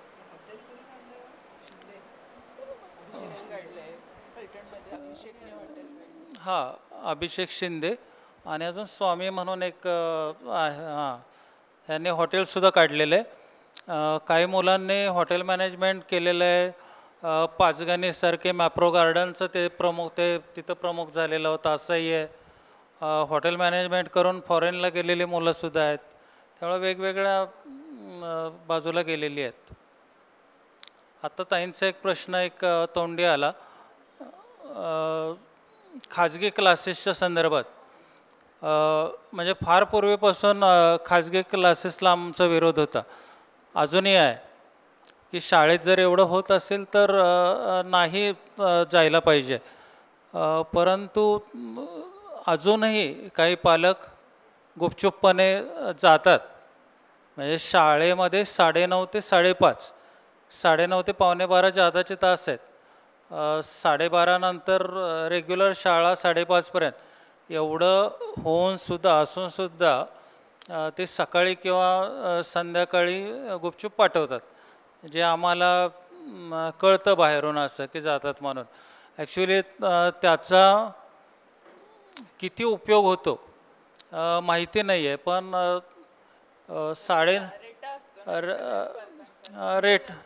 रेट असतो की इतर मुलगा जातो आणि आपला मुलगा कुठं कमी पडेल का असं तर वाटत असतं. परंतु क्लासला जाणारे म्हणजे आम्हाला जे विद्यार्थी जातात कळतात की जात आहेत, परंतु खूप फरक असा पडतोय असं नाही त्यांच्या मार्क्सवरून कळलं.